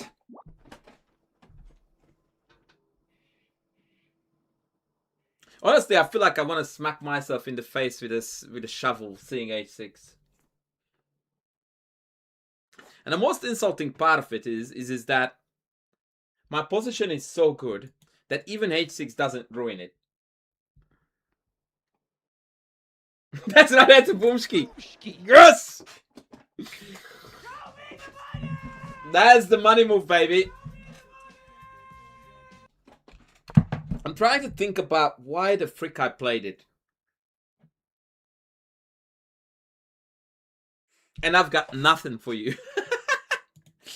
Absolutely nothing.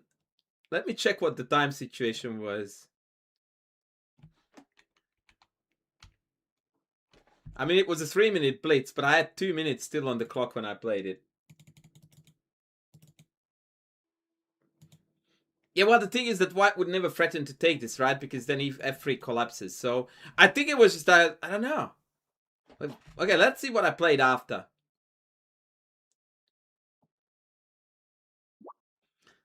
Yeah, let's just pretend that mouse slip, okay? So let's go with mouse slip.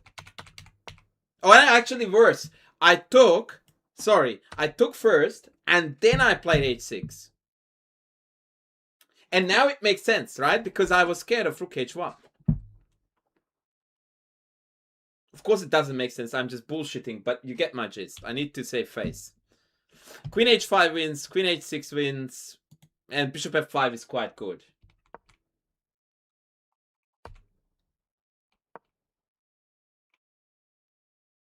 Yeah, the So Talented needed to be played there too. Thank you, Girangao.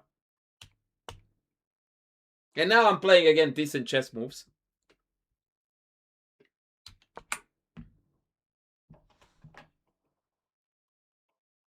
And this is a game-losing blunder, and I didn't respond to it correctly either. But I played the second best move, to be fair.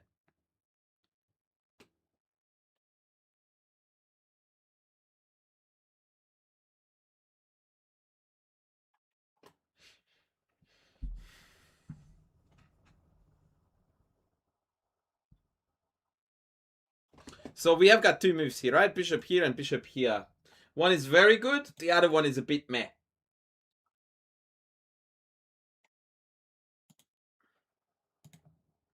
Who is who?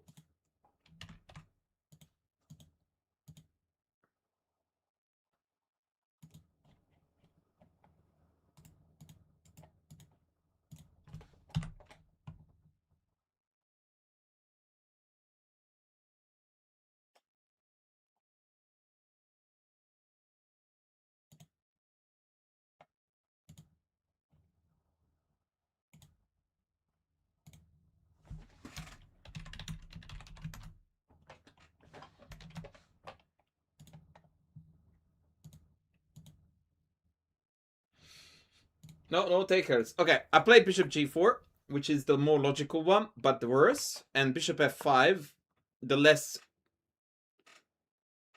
optically appealing, is the winning one.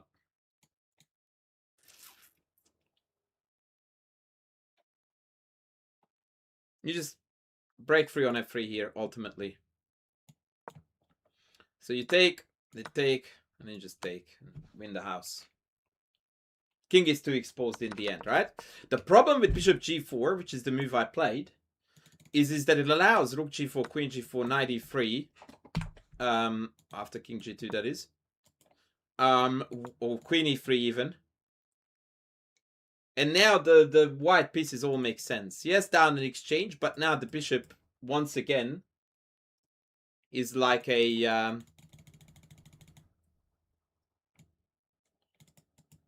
the chewing gum in your hair.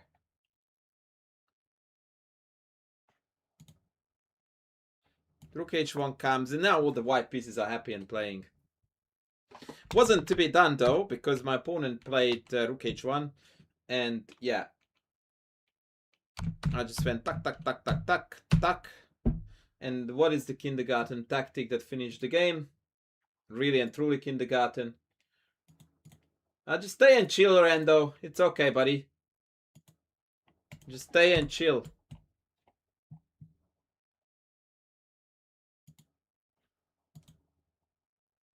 So the kindergarten tactic, please.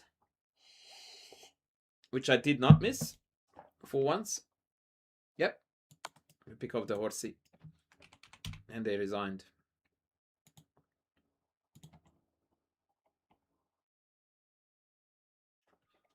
Alright. We are going to conclude today's stream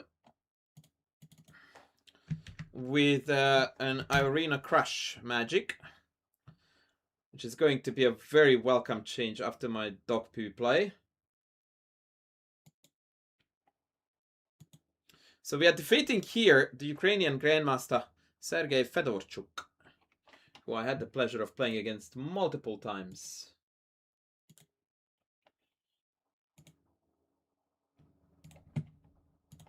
Actually, at least twice, but I don't think that they are on the database. I think one of them is.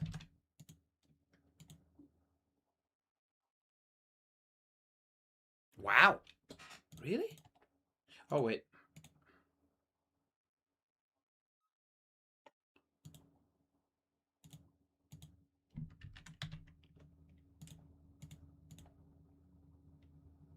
Yeah, I played him in Yerevan in 1997 when I played Levon as well. And we drew. Ha! Irina, can you believe that? That game was actually a the bishop c4, queen b6 line that we discussed last time.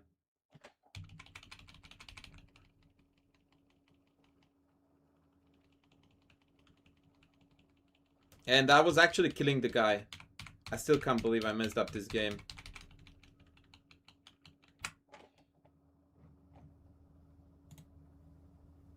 Courtney, welcome in. How are you going, love? Alright, let's have a look-see. So Irina now is playing the Taimanov. You're a bit like me, Irina. You like to try different flavors of the Sicilian.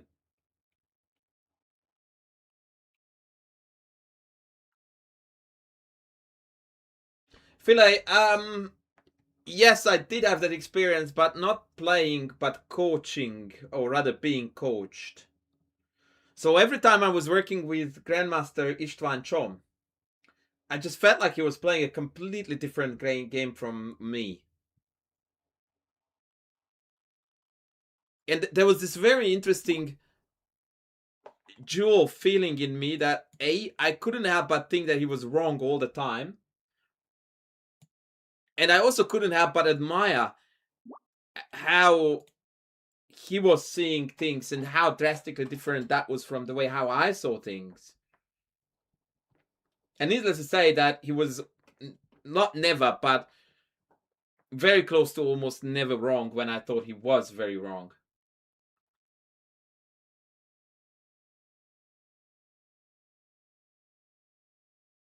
Anyway.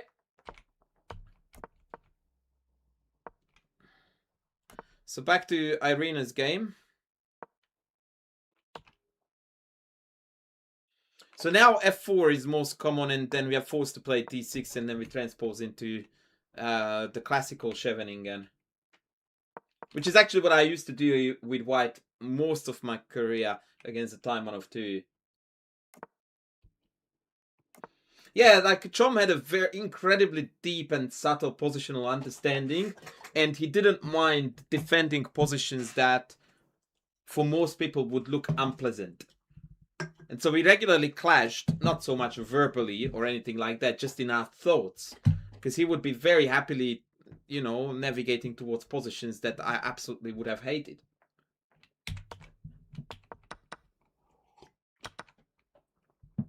Okay, so I don't really want to go too deeply into the subtleties of what's going on in the opening, but Irina has paired a6 with black here. And what that means is that in some variations, we can completely abandon a6 and do something like take on d4, play e5, take f4, play bishop e6. And black could actually be the beneficiary of having omitted a6 altogether. I'm curious where this goes. So let's see. Take, yeah. So here I think bishop d4 is just outright bad on account of e5. Right? And then the bishop goes back. You can take f4, you can play bishop e6, and typically black is totally fine here. Like a lot of people misunderstand these types of positions thinking that white is killing it, and it's like not even close. If I get this knight in here on e5, I prefer actually black in these types of positions.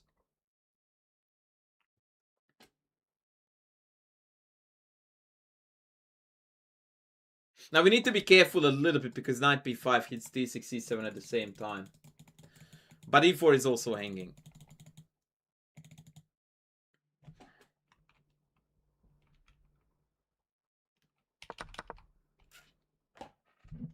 How to win this?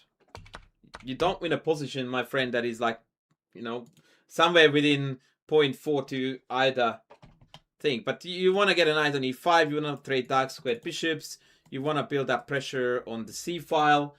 Typically endgames are good for us, yada yada yada.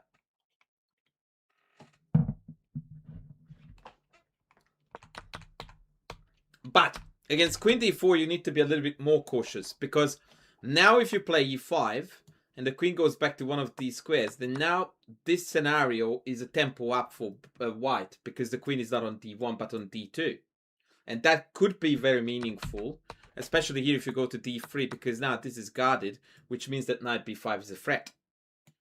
And so I don't think I would play e5 here with black, and nor did Irina. Yeah.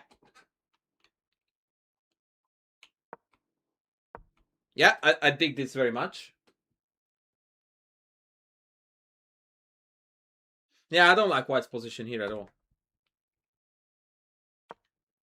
Yeah, this is just textbook great chess by black. So now there is a tactical motif here that occasionally comes to play in the Scheveningen game, where white takes and then they play queen g3.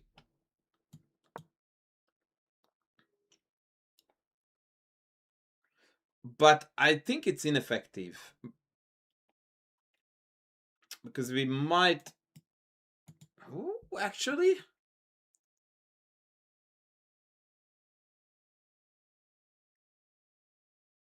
So I don't know if I'm talking BS or this is valid. But maybe black is just completely fine here, yeah? Yeah, okay. No, it's all G. This is how you win it, beastie. And black is ever so slightly better here.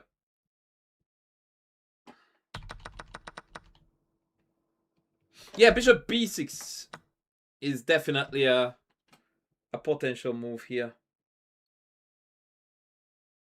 But even here, I'm like, even if I buy into this, right, I would not be upset to play this with black at all. In fact, I would prefer black here. Yeah, I don't like this for white at all. They're upper pawn, but it looks to me like it's very disjointed. Yeah, no, I would be very happy to be black here. Every day of the week.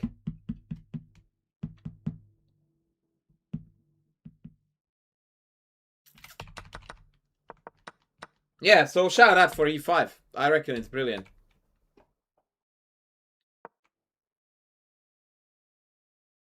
Yeah, no, I do think that this is a textbook game for black so far, about I don't know if I should call it Scheveningen or Taimanov, but it's more of a Scheveningen in terms of strategy and structure.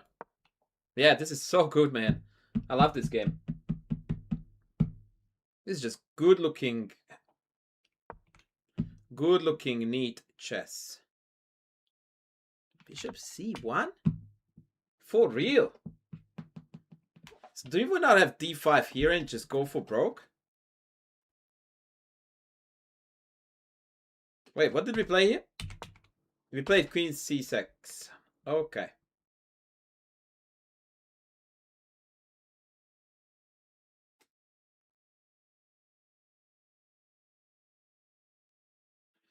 Close, beastie. The final vowel is an E, not an A.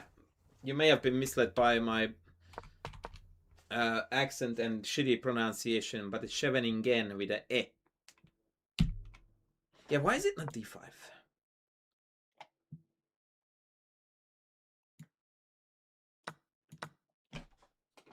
I mean, this may be a bit iffy. But I can just take this.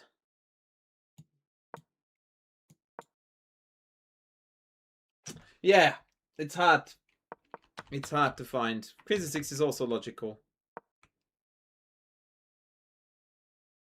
Okay, so now our friend is... Apparently in Dutch it's pronounced something like... yeah, that. There was a video about this. I don't know which. Maybe it's a FIDE video. Yeah, and we need to ask Anish. It's definitely not Scheveningen. Like, guaranteed. Like, something like that. So yeah, knight e4 I think loses to knight takes, queen takes, bishop f3 and... or actually bishop d3 as well.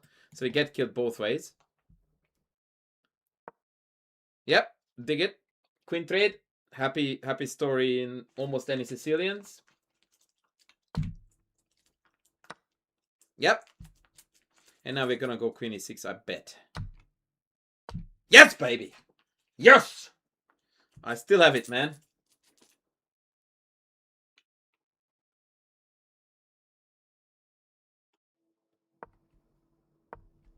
This is such good looking chess. I really like this game.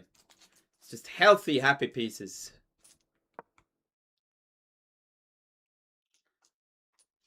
Okay, is knight a7 a threat?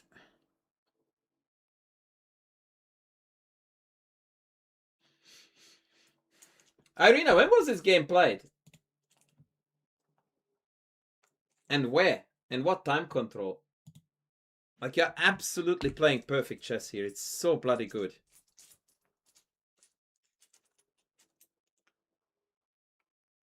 Look at this. She goes like, take my a7 pawn, bozo. And he did. Qatar 2014.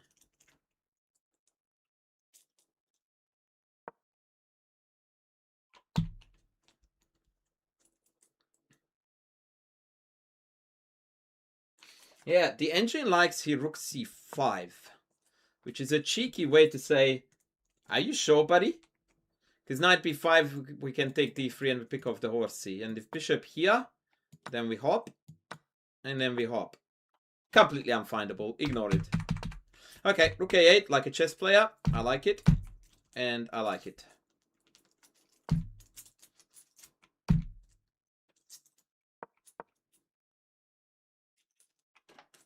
It's just so fluid. It's so fluid. I love it. And that knight on e5 is Mr. Beastie. That move looks absolutely fugly. There is no way that that is a chess move there. No way, Jose. I don't know what my man is smoking there, but bishop e2 is not it, man. I also don't understand the motivation behind it, because the last thing black would want to do is to take this d3 bishop.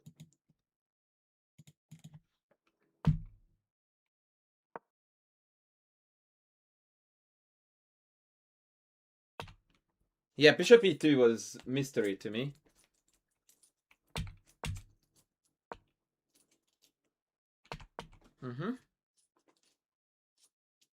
Okay, 4 looked like a move as well at a certain point. Maybe. Tactical regroup. Welcome. Rook c3. I didn't even think about this. Ooh. Thanks for bringing my attention to that. Whoo!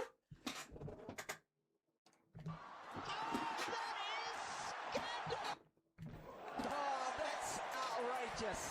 The guy is so talented. It's beyond a joke. That guy is a lady, but very talented. Woo. Why didn't you play it, Irina? Did you see it during the game?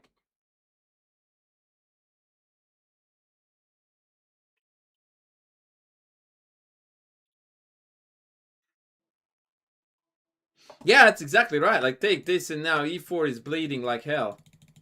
Knight g3 is forced. Oh, you mean you didn't see this? Is that what you didn't see?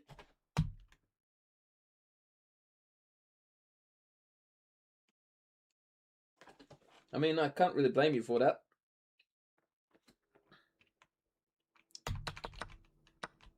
Sheesh kebab, that would have been a nifty finish. Ay, ay, ay, ay, ay. Nasty. Yeah. Yeah, that's a pity. Yeah, but then again, like, I know it's equal because I looked at the machine, but it looks so winning for black, right?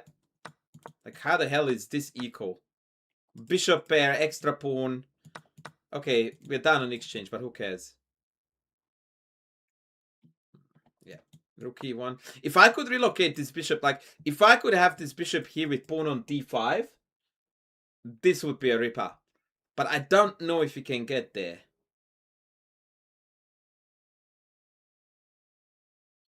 The most probable answer is a no.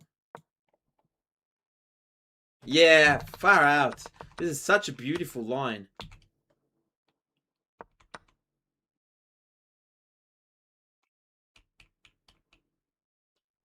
Yeah, look, with hindsight, I think you might have made a better decision. Because you are not winning this after rook c3 if that line is correct. Whereas queen e6 just plays the game and let's move on. No, I like it. I think you made the better call. It's a pity that it didn't work. Yeah, I agree. I agree. I think having seen that that was what it was, this is a better call. You better call Sol, and you did. Yeah, when you get this bishop onto g7 and the pawn on g6 to cut this out of the equation, typically you have crossed the Rubicon and you are better with black. So unless now we dive to some airy-fairy bullshit, knight f5, which is not happening, we're golden. We are absolutely golden. Yep, very good.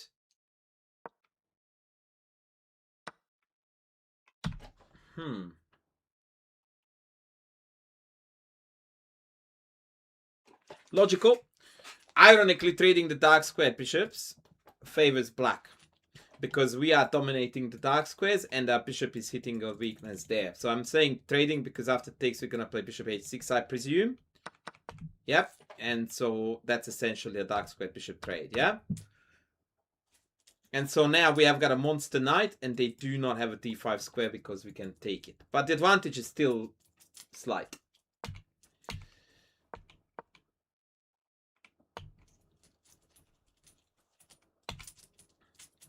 Nonetheless, super fun to play with black. Super pain in the butt for white. Please play h5. Okay. I think that too.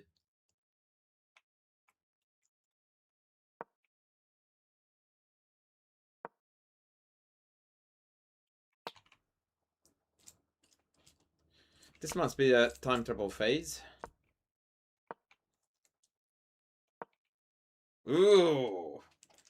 Oh boy, putting everybody like that on white. Ay, ay, ay, ay, ay, ay, ay.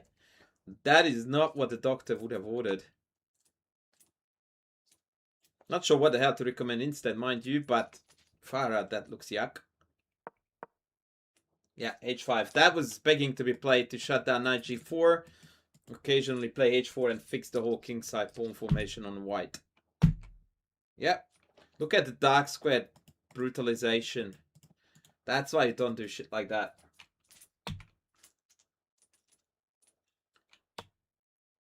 Yep. Maybe rook b3 is a move here too.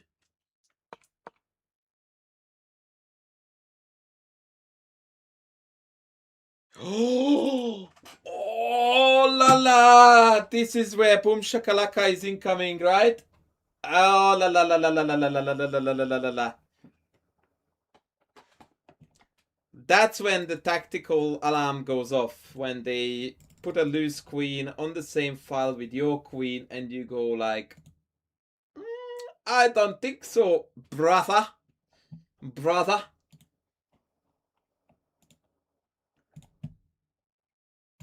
Perks of living in Australia, knowing how to say brother with a Lebanese accent. Alright, let's go. Black to move, rock the boat.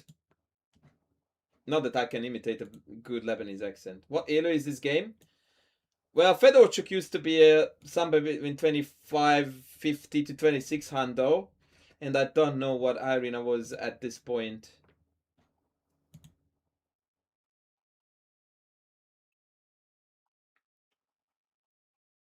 Rendo, you might be on the money. That being said, after bishop takes, pawn takes, I'm not sure if knight f3 or rook h2 check first is the more accurate. I would need to think, which is not my forte. But yes. Boomski! Boomski! And this is 2480 for black. This is when we go. On your bike. On your bike. Sergey, on your bike, brother. Oh yeah, so we did go rook h2 check. Bringing on the sexy. I would be concerned if I played this about some potential shite happening like that. So go all the way, checks.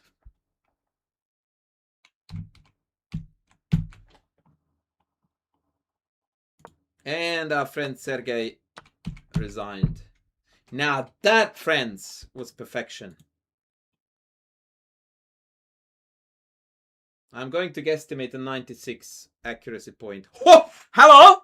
Hello! I just called it. And that's when the number came in. That's the number.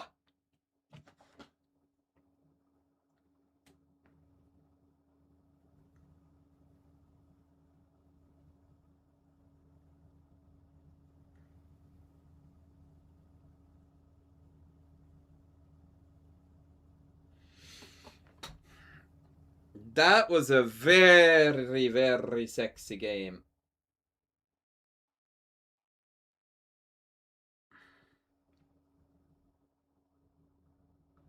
Two brillies there too, yeah.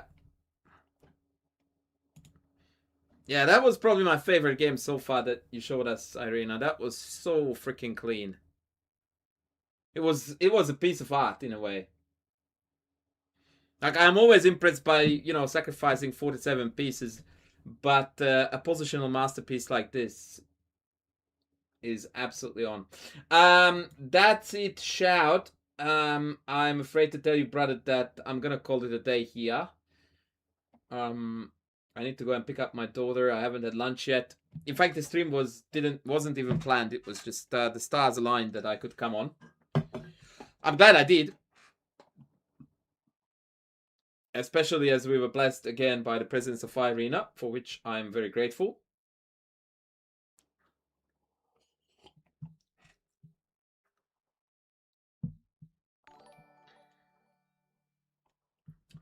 But unfortunately, we have to call it a day here, ladies and gentlemen. So yeah, thanks everyone for tuning in today. We had a jolly good day. Don't forget to check out the new course, which has been published today. The Renegade Sveshnikov is out. Oh yeah, this stream, by the way, was conducted also on YouTube, so you can watch the VOD if you missed anything. Thank you, Irina, for joining, as always. And yeah, I don't know when, but I will be on next again, hopefully soon, if not sooner than your next Wednesday. And now we're going to raid Rage Angel. And I say goodbye. Thanks, guys. Take care. Play chess. Love each other. Try to learn how to type like I can't. And yeah, I will see you in the next one. Bye.